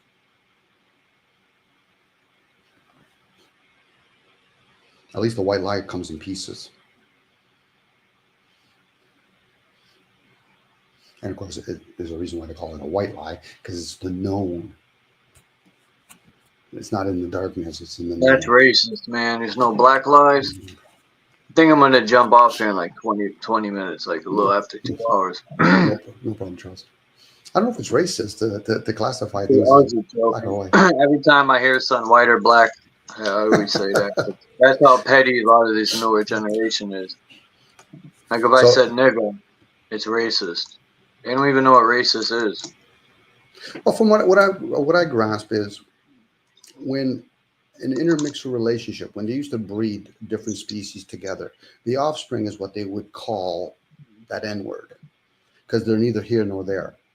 But if you're born truly of a one culture and another one truly of another culture, then it's their each individual culture. But racist could be also men just saying, I don't understand women, I don't care about women. Well, that could be racist.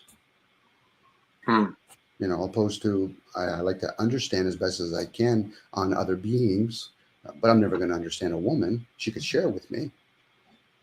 No different. I'll never understand Charles. He could share with me. It might resonate with me. I'm like, okay, I see some patterns in all of that. But again, understand, what would I be under? I'd be under the mind. So I would be communicating with that. We all are communicating with it. And it doesn't matter what language you're using, you're communicating. Of course, that's me using the word mind as man, where, it'd be like talking to AI. Okay, but where's AI's main station? Are we just going to look at another like satellite or something? Are we looking at a whole bunch of computer-based stuff? Or is it just in the ether, or whatever they want to use as a word to describe the unknown? He looks familiar, Charles. Wow, okay. Somebody's written books. I don't remember. Genesis. I think he wrote books on like Genesis, and he talks about. I can't think of his name now. But anyway, I could scan it. His name will come up. I don't know his name offhand. But even that, you're showing on the left side there these drawings. Like who are taking those pictures? Like I know there are probably art renditions at that point, but who are literally taking those pictures to confirm, the size of these land masses, let alone put a dome around it or a sphere around it. Yeah. And then then people will try to make a comparison to another picture-driven thing. So like this, like you said, I think all these are based off of Mercator's map, and then there's always something changed or something added. Like Australia's now in half. They're always like altering stuff, but it's all based off Mercator, I think, and then people alter it. So then you split it, give this group of people this picture, this group of people that picture, and say like, you'll go at it. And you might as well be throwing a basketball among them, and then putting 2 hoops on either side. Just don't make it that challenging when you start putting snipers out in the audience. Make it more challenging, I guess. I think that's what they do with most sports. They should make a game of keeps. Golf, put snipers out there.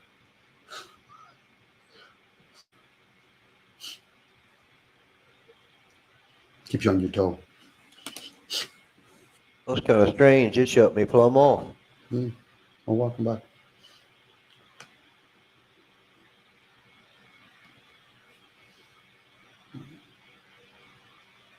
Yeah, like the United Nations, when they show you their picture, are they openly admitting the shape of it, or they're just saying what they're capable of ruling?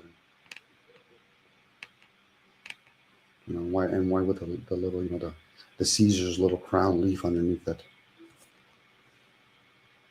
Is that the empire? This is what they rule? I think it's just what they're giving us. I personally think, Africa is the biggest country. I forgot how many hours it takes to go from one side. I think it's over a day flying. And the U.S. is really the tiniest fucking country. But you see where it goes from all that open ocean there.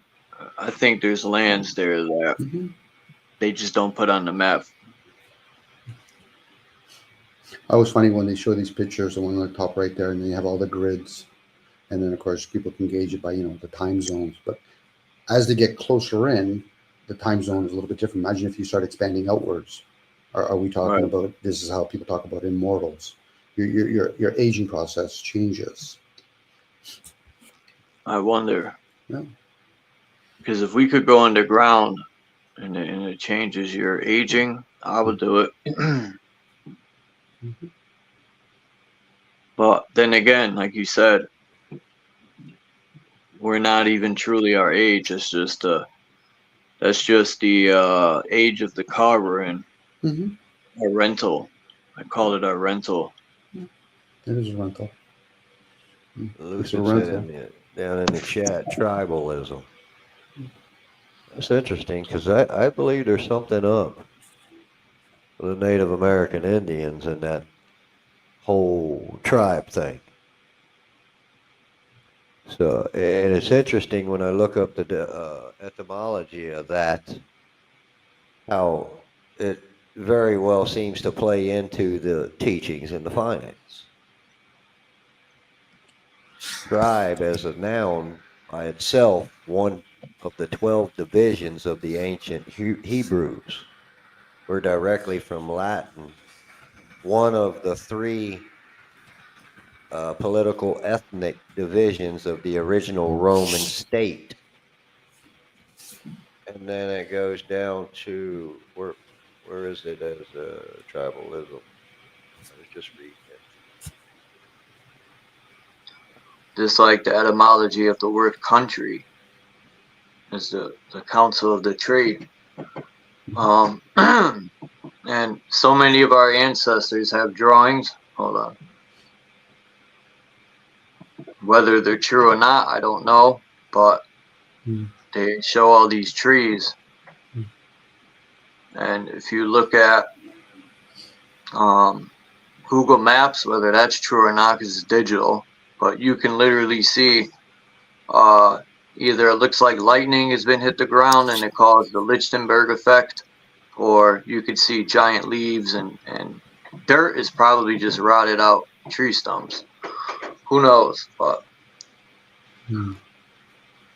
Well, I'm going again- to start gathering my own information. I'm tired of sifting through the shit we're given.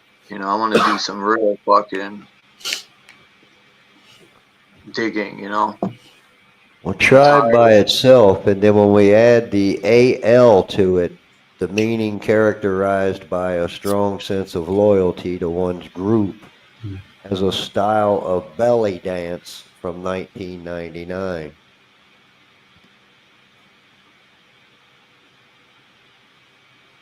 Condition of being a tribe, state of existing in separate tribes is tribalism.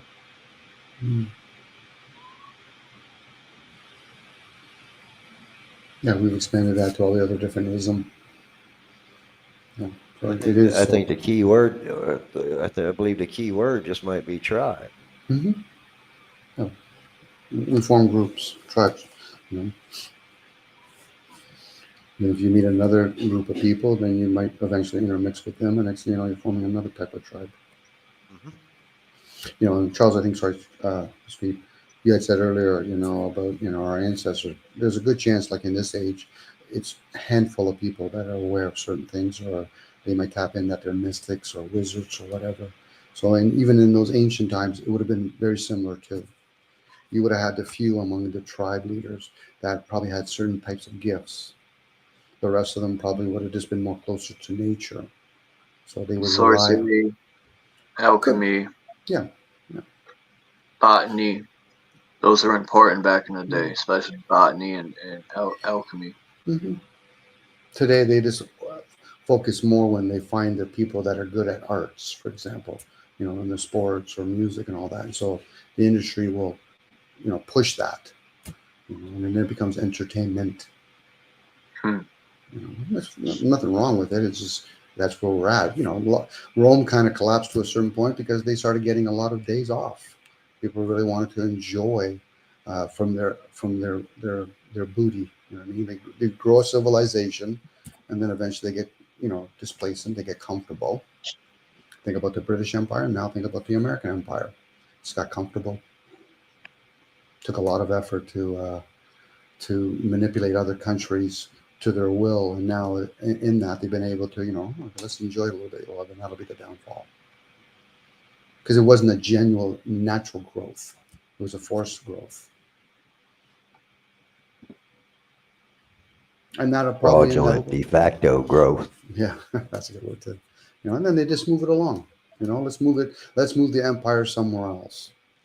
You know, this is why when we talk about Rome went to Yorkshire, England, and then they went to New York, you know, they blow up the two towers and say, listen, that's just an indication we're a moving ship.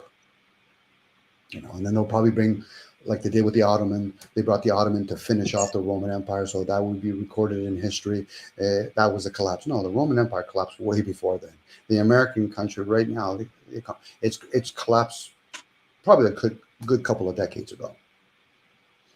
We're just seeing the smokes for now.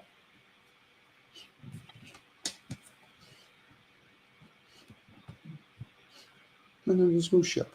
You know, there's nothing good or bad about that. It just is. You know, especially when most people are indifferent to that. So, okay. move a whole bunch of other cultures into America, so then the transition will be that much more smoother. We're not going to get a lot of Americans fighting on this because most of them aren't even Americans anymore. But at the same time, it was the same people that were in America under the disguise of military going to other countries and taking those other folks' stuff. So it was never really a fair trade. But even that's not fair to say even about the American citizens, because these are business decisions that are probably done by the United Nations, probably a lot of politicians that probably don't even have American citizen status anyway. You can respect at least the mafia. The mafia, more times than not, they usually live in the same community that they try to rule. The people that are ruling America, they're not even in America.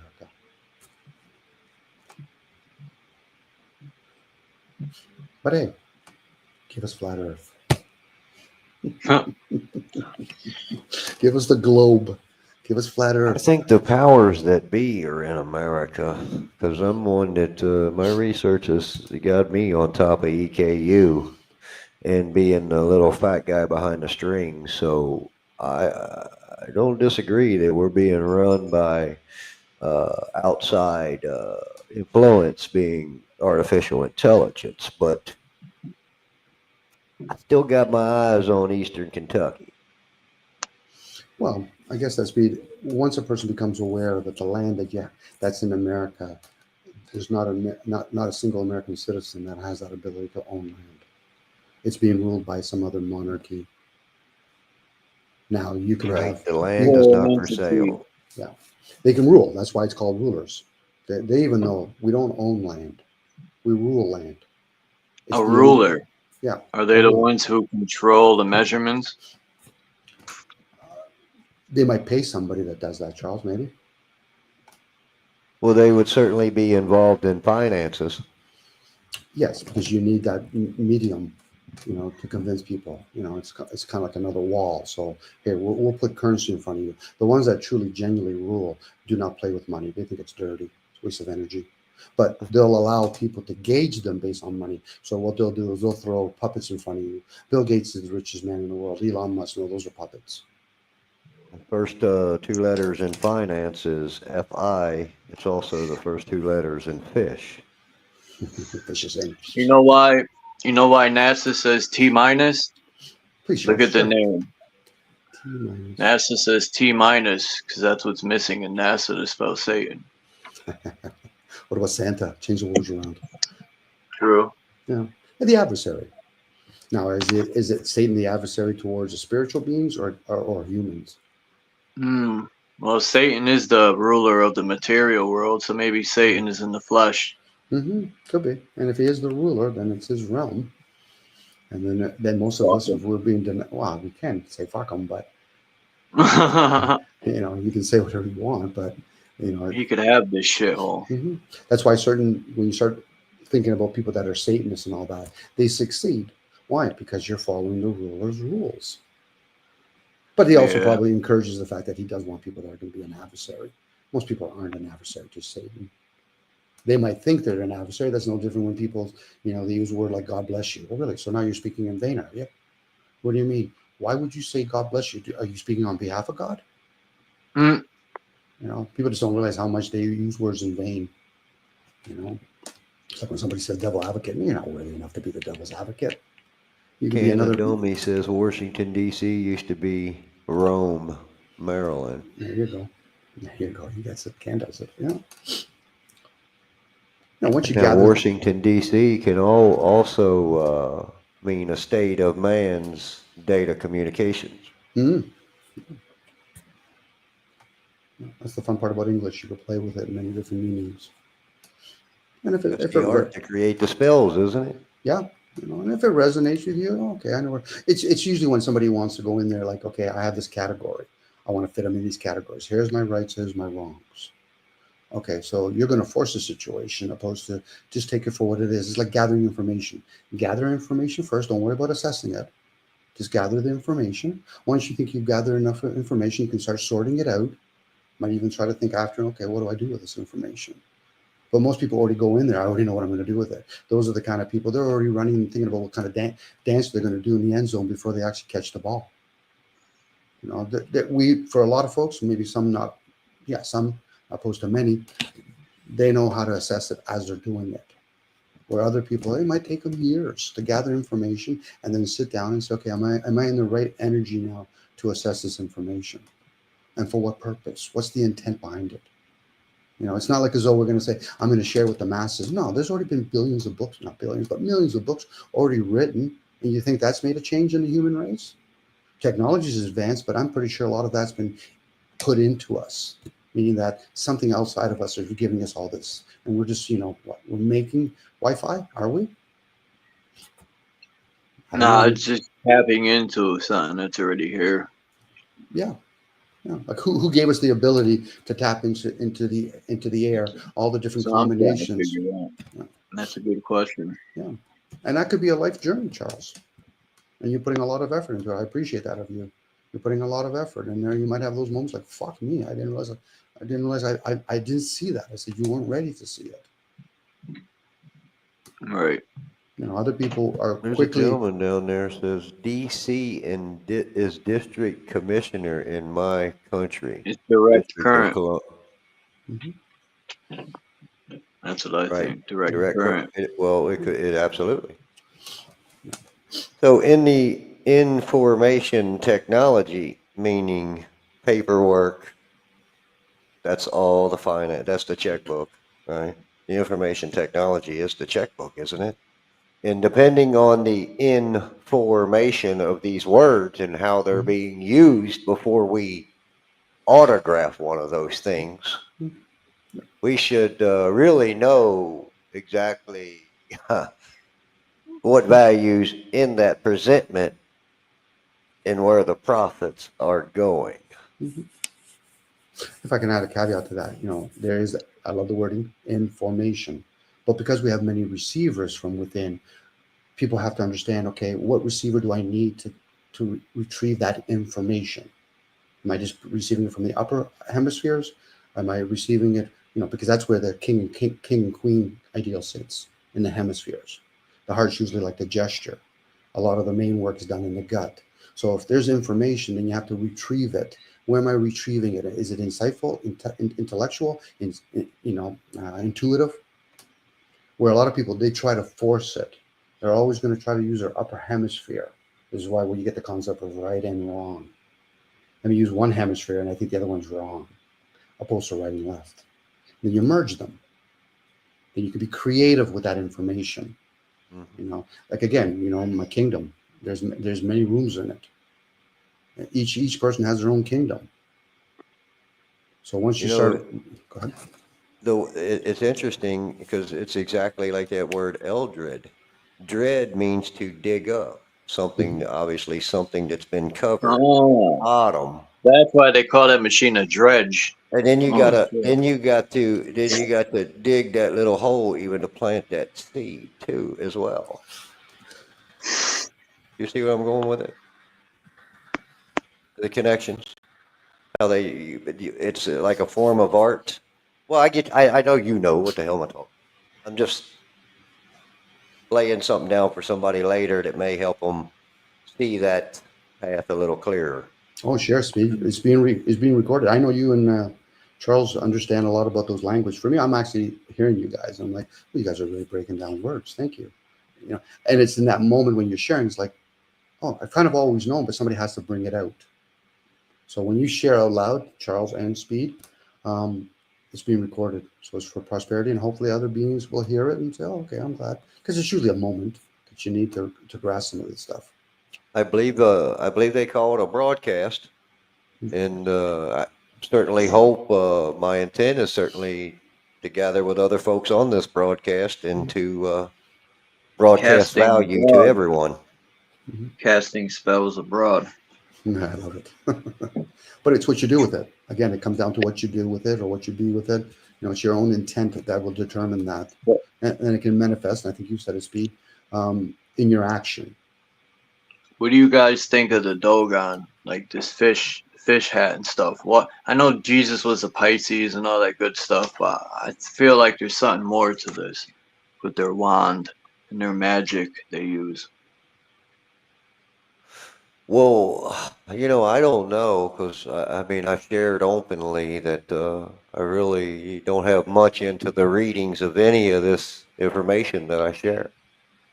So, I mean, it's just something I've come to process from others and formed my own opinion. But I mean, if it was me, I would say it has to do something about teaching and teaching how to fish to sustain that family business for a lifetime. I mean, I would just suspect. Peace, Scott Severini, Kamambo.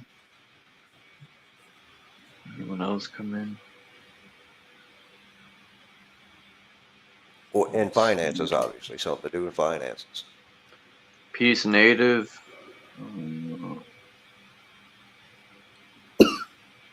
Anyone else? Ooh.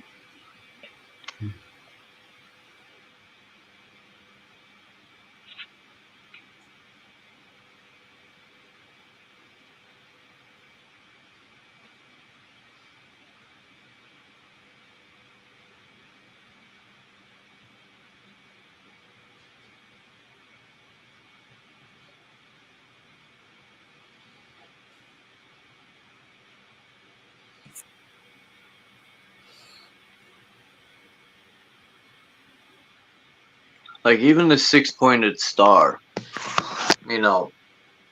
these people, I think all this land was inherited. I do think there were 14-foot people that built a lot of this stuff. A lot of it's destroyed or melted somehow. Maybe, through my research and what I was presented, the information was whoever ancestors, it could be ours, we could be, genetic offsprings, but they had definitely some huge weapons. But I think that's why it always says founded. A lot of this stuff is all inherited. And I think they even, as far as taking symbols and claiming them as theirs, like the 6-pointed star and just a lot of these symbols, they inherited from what was left behind from whoever was here. I don't think a lot of this stuff isn't original. They didn't make any of it. They just inherited it.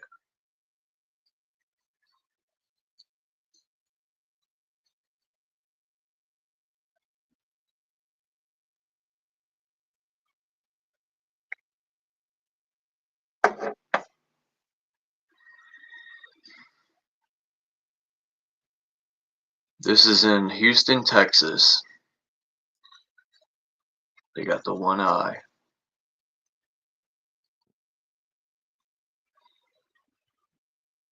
That.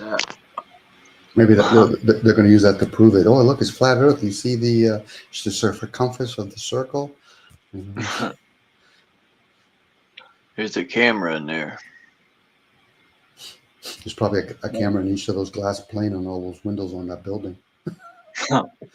Like they had in New York.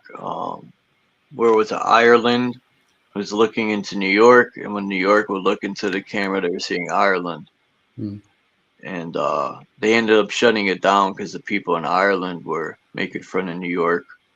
That 9/11 incident, they were talking shit through the camera.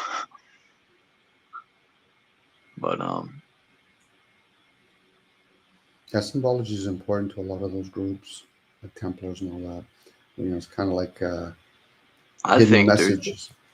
Yeah, I think for the most part, they don't even know what the fuck it means. For the most part, they're trying to put a meaning to it. I guess, Charles, would be like when people in military, they do Morse code. You pay certain people to understand that, or back in the days when to do hidden messages, they would hire certain Indian tribes, because they would understand certain different languages. So again, money, you can pay for people to understand that kind of stuff. For the people that are running everything, that's probably of no concern to them. Usually the smart business person usually surrounds them with people that are smarter than them. So again, this is us thinking that we're up against another individual. It's me against the world, opposed to no. If the world's well orchestrated, you're up against a whole bunch. It's like reading a book kind of idea. You're reading a book, and you're trying to understand it. But meanwhile, there's been hundreds of people that have participated in that book. You know, the Bible's had thousands of people, if not millions of people, participate in that.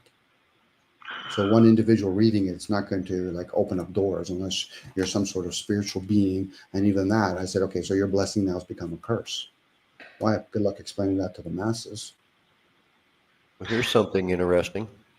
Is the Kabbalah connected to the Kaaba stone? Or now, if Allah, I just want to say real quick, if Allah is the name given to the moon god, but so is Satan, right? I think all these religions are praising Satan, all of them, every last one of them.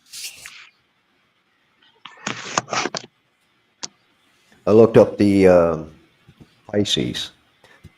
Ice without the S on the end of it. Noun, 12th century. Fixed amount, measure, portion, 13th century. Fragment of an object, bit of a whole, slice of meat, separate fragments, section, or part from, piece, bit, portion, item, coin. 12th century from Vulgar Latin, probably from whatever, thing, piece, a little, from Pi root, KWEZD, a part, piece, meaning separate article forming part of a class or group. Is from 14th century. That of specimen, instance, example is from 1560s. Sense of portable firearm, 1580s. Earlier, artillery weapon. The meaning, chess man, meaning a period of time, is from early 14th century. That of a portion of a distance is from 1610. That of literary composition dates from 1530s. Piece of one's mind, one's opinion expressed bluntly is from 1560s. Piece of work, remarkable person, echoes Hamlet. Piece as a coin is attested in English from 1400s. Hence, piece of 8, old name for the Spanish dollar. Interesting.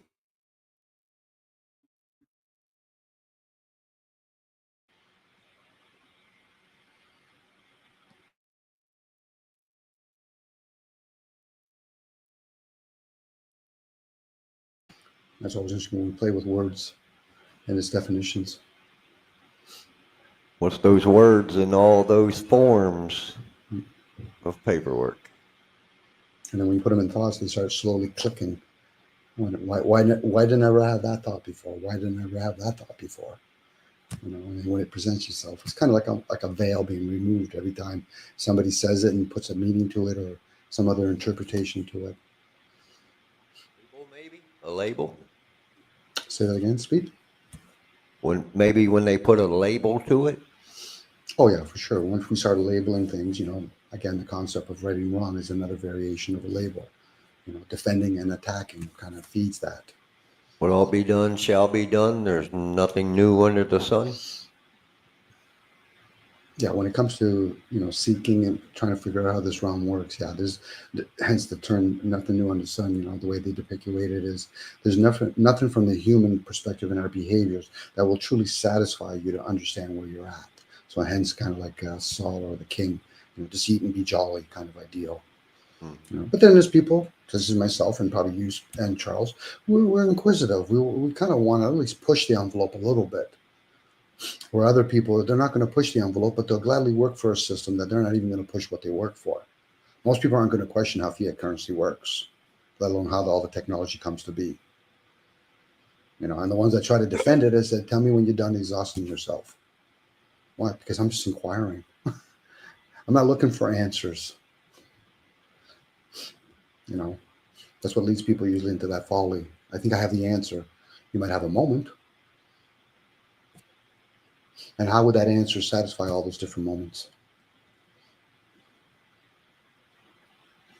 Then the person can finally come to that awareness. Oh, fuck, I've been playing the gotcha game with myself. And the answer to me is like a high from a drug. It's temporary. Yes, it is. It is a high. Yep. It is a high. I got it. I figured it out until somebody else comes around and starts throwing other things like, holy fuck. Why didn't I see that? I said, well, because you saw a very small aspect within the box. Now people could say shit like, oh, Dom, I see outside of the box. Yeah, okay, this ought to be interesting. So if we start sharing details with you, you're not going to understand those things or never had those thoughts. And then you're going to say, it's easy to say you see the bigger picture. It's easy to say I'm illuminated. It's easy to say I work for God. I work for Satan. It's easy to say. What God? Yeah. How dare you, Charles? Now start asking into details. You know, what God? You know, hey, devil in the detail. You know, hey, I guess if I like details, I guess I'm working with the devil. You know, and then like I don't look at God as evil. Like Satan's a god of the material realm, blah blah blah. Mm-hmm. I don't look at that as anything evil. It's just. Well, it is evil if you change the word to material. It's usually when people say it's bad. Well, define bad. You know what I mean? Like some people have to make decisions that other people might think it's bad. I said, but it's necessary.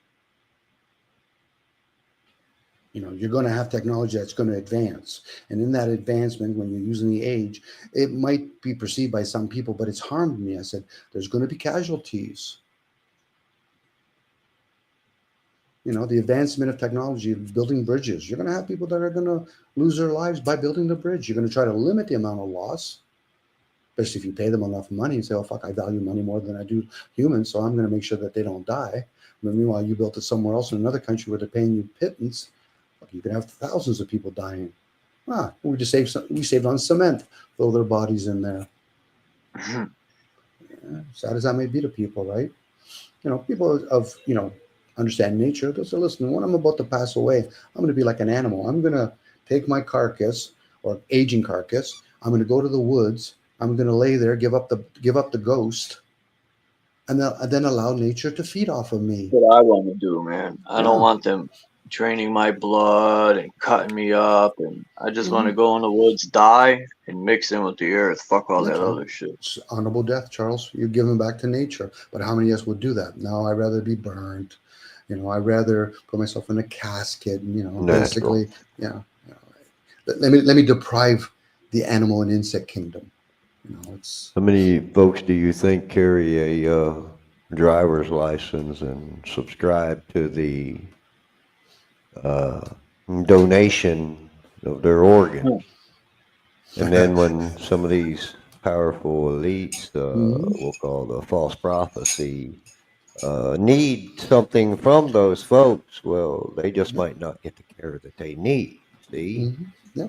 And it's been going on for far too long, and it needs to be a stop to put to all of it. Can be, but unfortunately, you know, driver's license is one thing. You know, the Asians have openly well, I mean, this the teachings in general as a whole for everyone.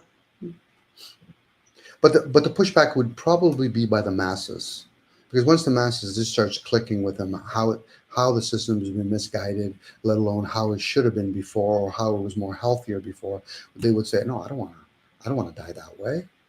The ones ignorant of the frequency and residency of the proper house, you mean those folks? You might have to break that down a little bit. I've heard you speak, but maybe break it down a little bit, or maybe just. I think in the, you know, in the pretext, it's all about the family foundation, isn't it? And protecting that foundation and that way of life. So it's one or the other. Well, the family is us. So it's a community. Right. The community and the And they're family all should be- claiming they're running their houses, but are they running them righteously is the question that affects everybody else's house. It depends what gender's running the house. You know, like Well, I really, would agree. Yeah, them cowboys now. you know, like if you're, you know, usually privately, women, because they're more leaning towards their feminine energy, privately should be running the household. A man could build a house, you know, and they'll participate in all that, and they might even go out hunting, but it's usually the female species that are probably maintaining it and making it a home. This is where the concept of private versus public.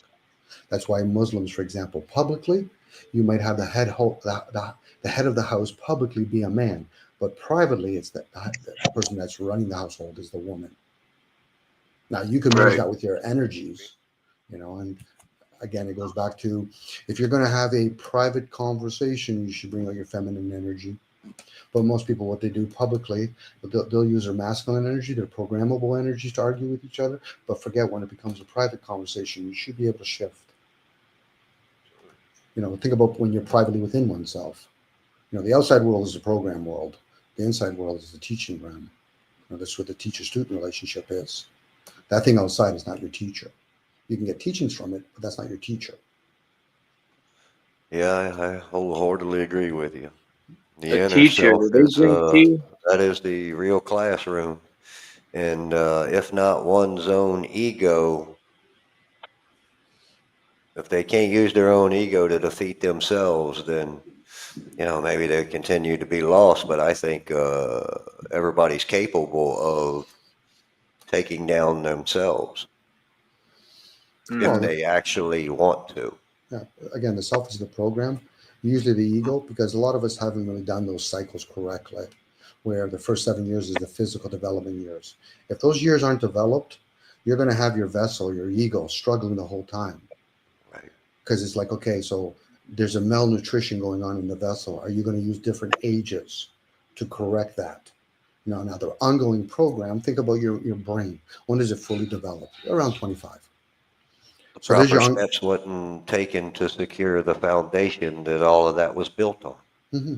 Yeah, that's why women, you know, they know, you know, they wean their child, you know, for 4 or 5 years.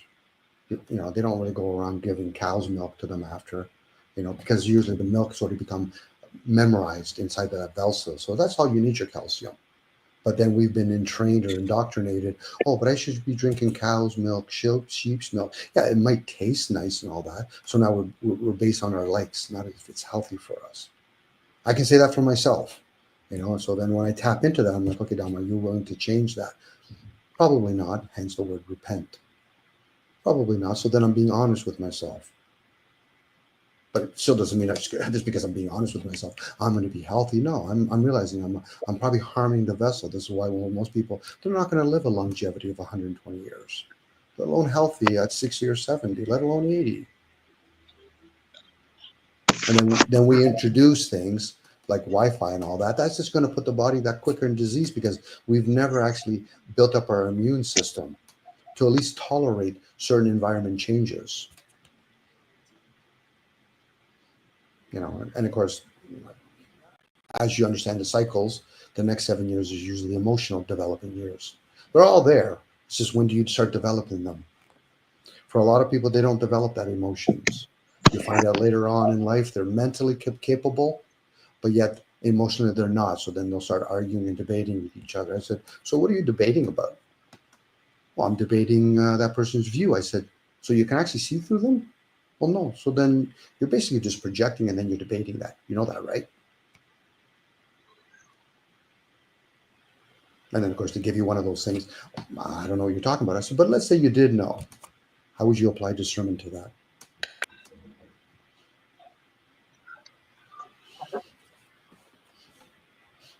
Again, throw them a basketball. Give them 2 hoops.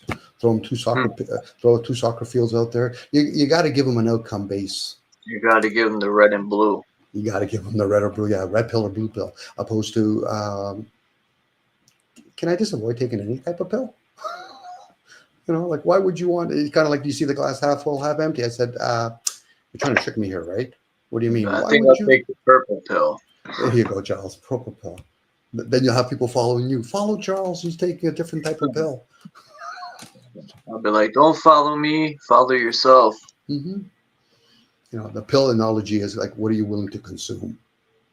You know, what are you going to swallow? Come on, swallow. Who's Canna Dummy saying it's a bot?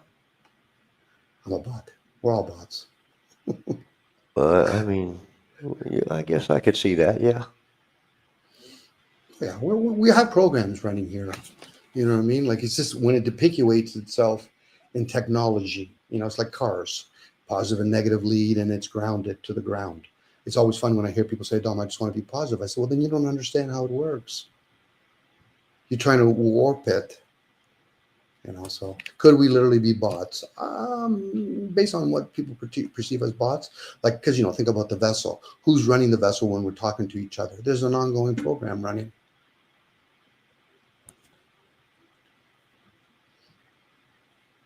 It's like playing video games. There's a lot of background scenery that are being run by something else. You can call it a bot or a computer. I'm going to jump off at 2:40. I said a little after 2, but it was such a good conversation. I kept going. That's funny.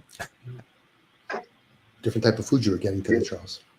Do you 5-Speed, you put out content on your channel?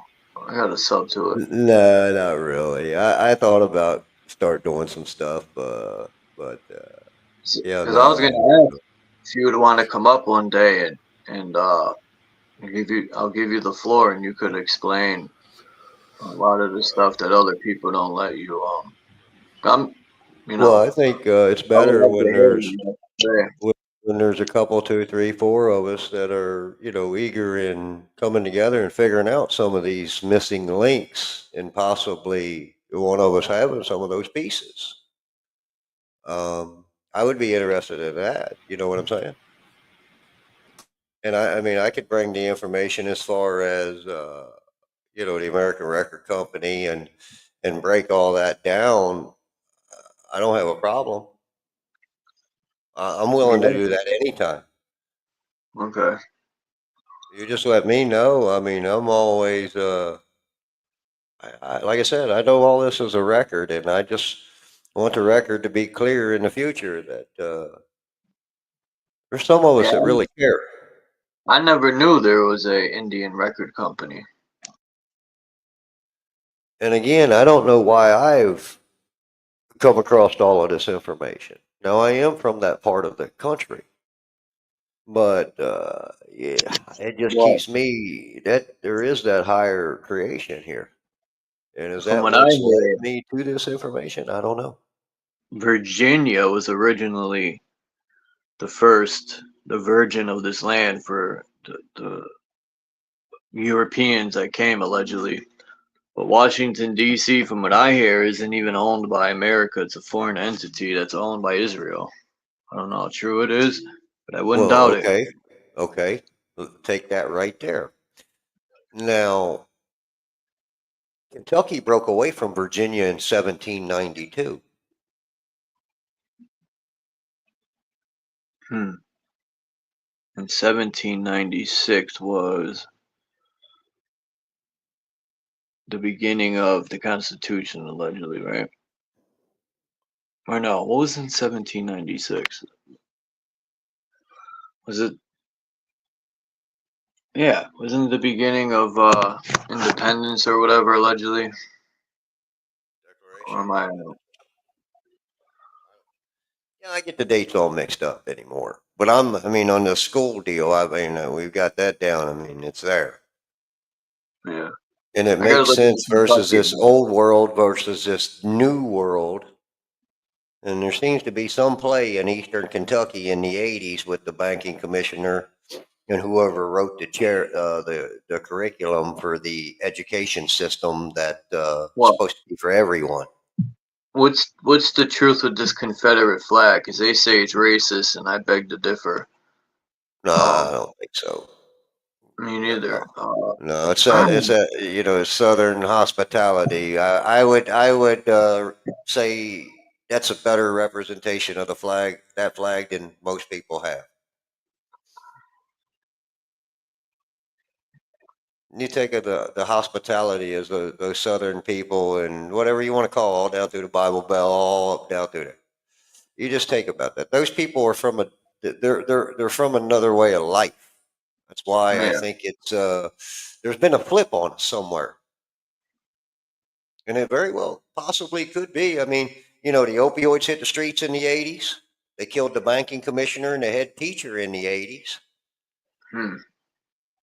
Business in the United States of America flourished due to the opioids and everything that they put on the streets. So they profited big time off of false teaching.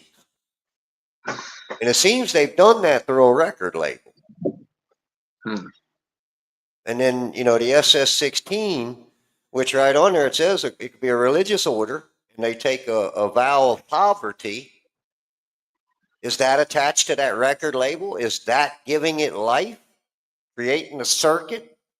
The direct current? You see what I mean? So I got some major questions, but I would like some intake with it, you see?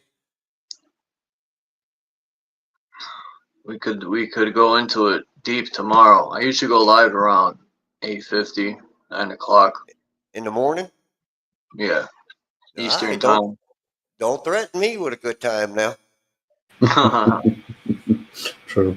Because I'm in Connecticut, and I know you said you're in Kentucky, so. Yeah, on Kentucky. I ain't in anywhere. I'm on.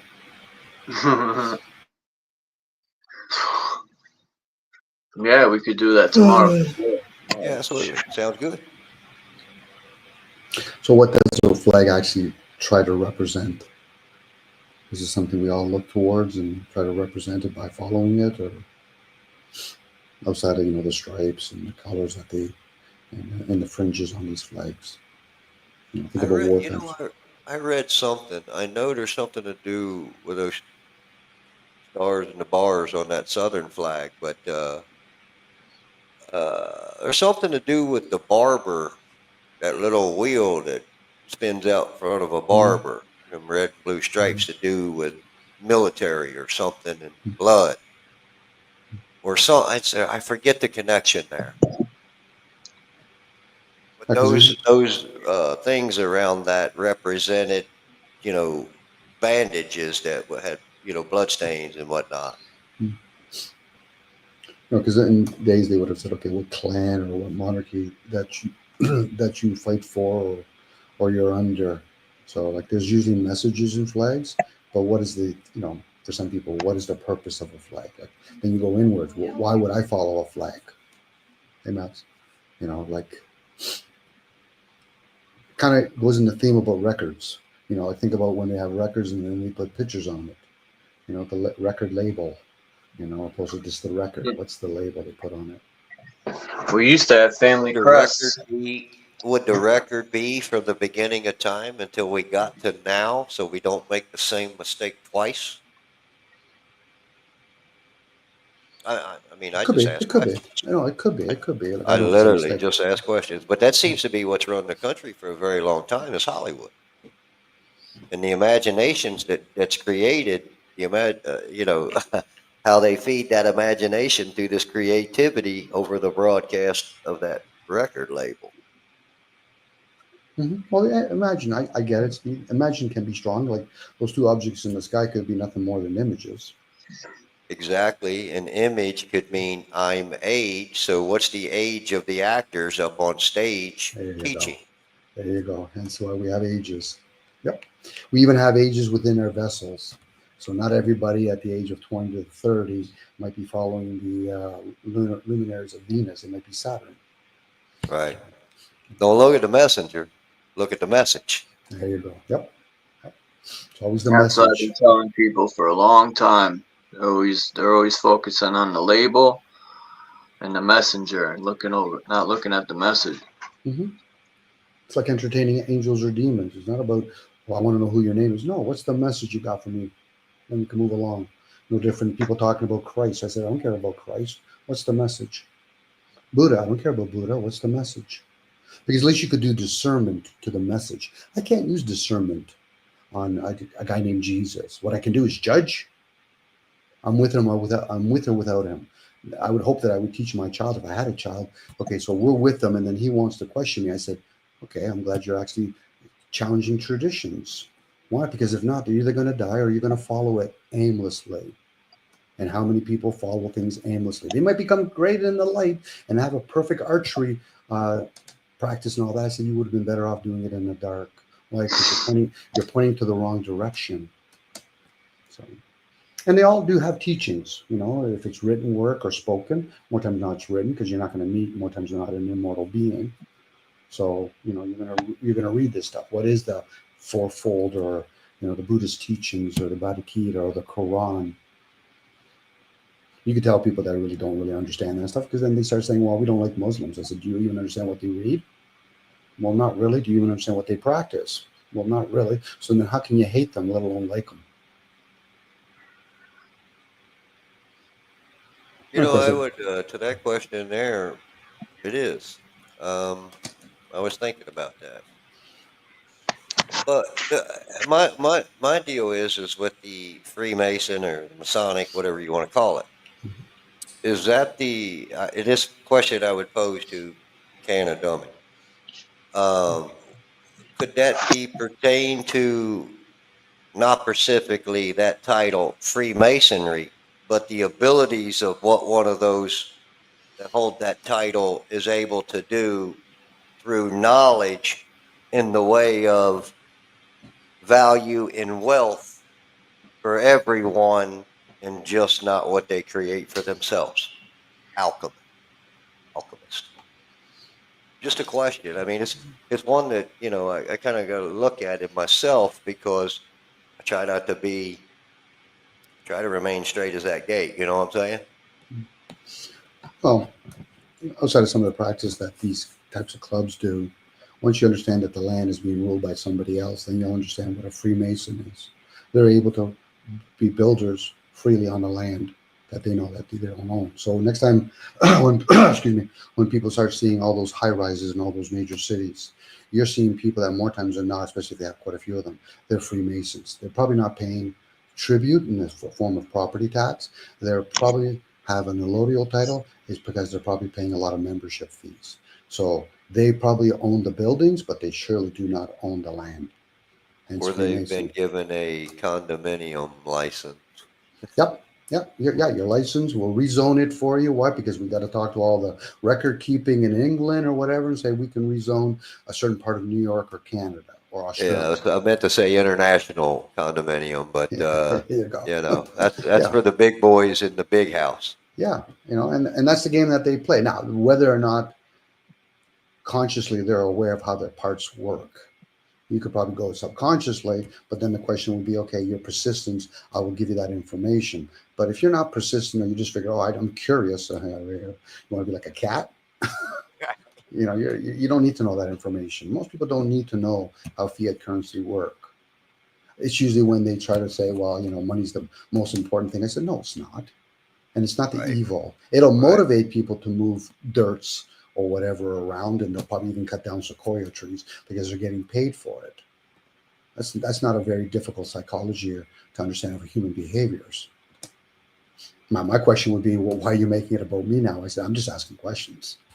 You know, I want to see whether or not you're going to be true to yourself. Well, what do you mean? I've already read your energy. So, Dom, will you be joining tomorrow? I could be there actually, but at that point, because I'm hearing what you got, where you're going, Max could probably put a lot of input. I'll just come for the backstage cheesecake. That's fine with me. I mean, I want it to be a collaboration of all of us, and you know. But you have a lot to share, it sounds like, and I could be like more of a ranty kind of guy. So, and I've been hearing, Charles, how you guys have been interacting with each other. You guys understand a lot of things. I think your past experience, you're summing it up by explaining some of these words, like some of the words you hear that you guys are sharing. I'm like, interesting. You know, that's why I don't really coin in on those things, because it's come to my attention for the first time. Great. So I'm gonna bounce out, guys, and I appreciate the time. And Charles, I guess I'll be here. What'd you say? 8 something? 8:50? Yeah, like 8:50, 9 o'clock. All right, you on the same time as me? It's 11:46 right now. Yeah. All right. Ciao, Speed. Have a beautiful night. A beautiful day, actually. That's everybody do the same. High five, Much Steve. love and many blessings. Remember, anybody listening, be the change you wish to see. Do that repenting and change. Hey, Max, I'm going to take off myself too. Max, have a beautiful day. Maybe we'll chat in the near future. Same with you, Charles. You too, Dom. Thanks for coming up. Thanks, 5 Speed.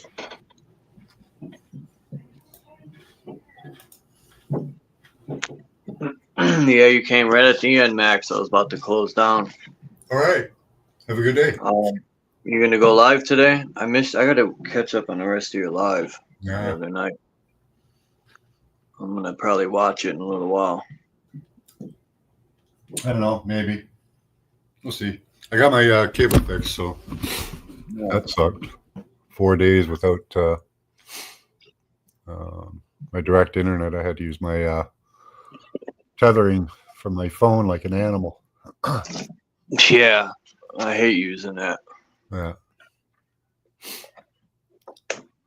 But yeah, I'll probably catch up. I gotta finish watching the other half of your live stream. Oh yeah. Which one was that? I don't even remember what I do. Your latest one. Oh, I forgot who was up there. This is my latest one. Did class recently. Couple of classes. Oh, Internet of Everything. Yeah. Yeah. That's the one. Yeah, we get some musical stuff in that. Morgan plays guitar while I read a document. Yeah, I gotta watch that, Mark. I'm slacking. I watched that movie I forgot the name of it, but it sucked. I didn't like the ending. They leave you wondering, like, that movie with Barack Obama co-produced it. That movie kind of sucked. Yeah. They leave you at the end with just wondering, like, what? They don't even show. If you watch it, you'll understand what I'm talking about. Well, I won't, but I never watch movies. I just let people review them for me, or I watch decodes of them. But thanks everyone for coming by. All right, And maybe I'll go live later, but I gotta do a few things. All right, cheers. And thanks for coming up, Max, and peace to everyone in the chat. If I don't see you guys later, I will be live tomorrow morning with 5 Speed and whoever else comes by, man. Hope you have a great day, and I'm out.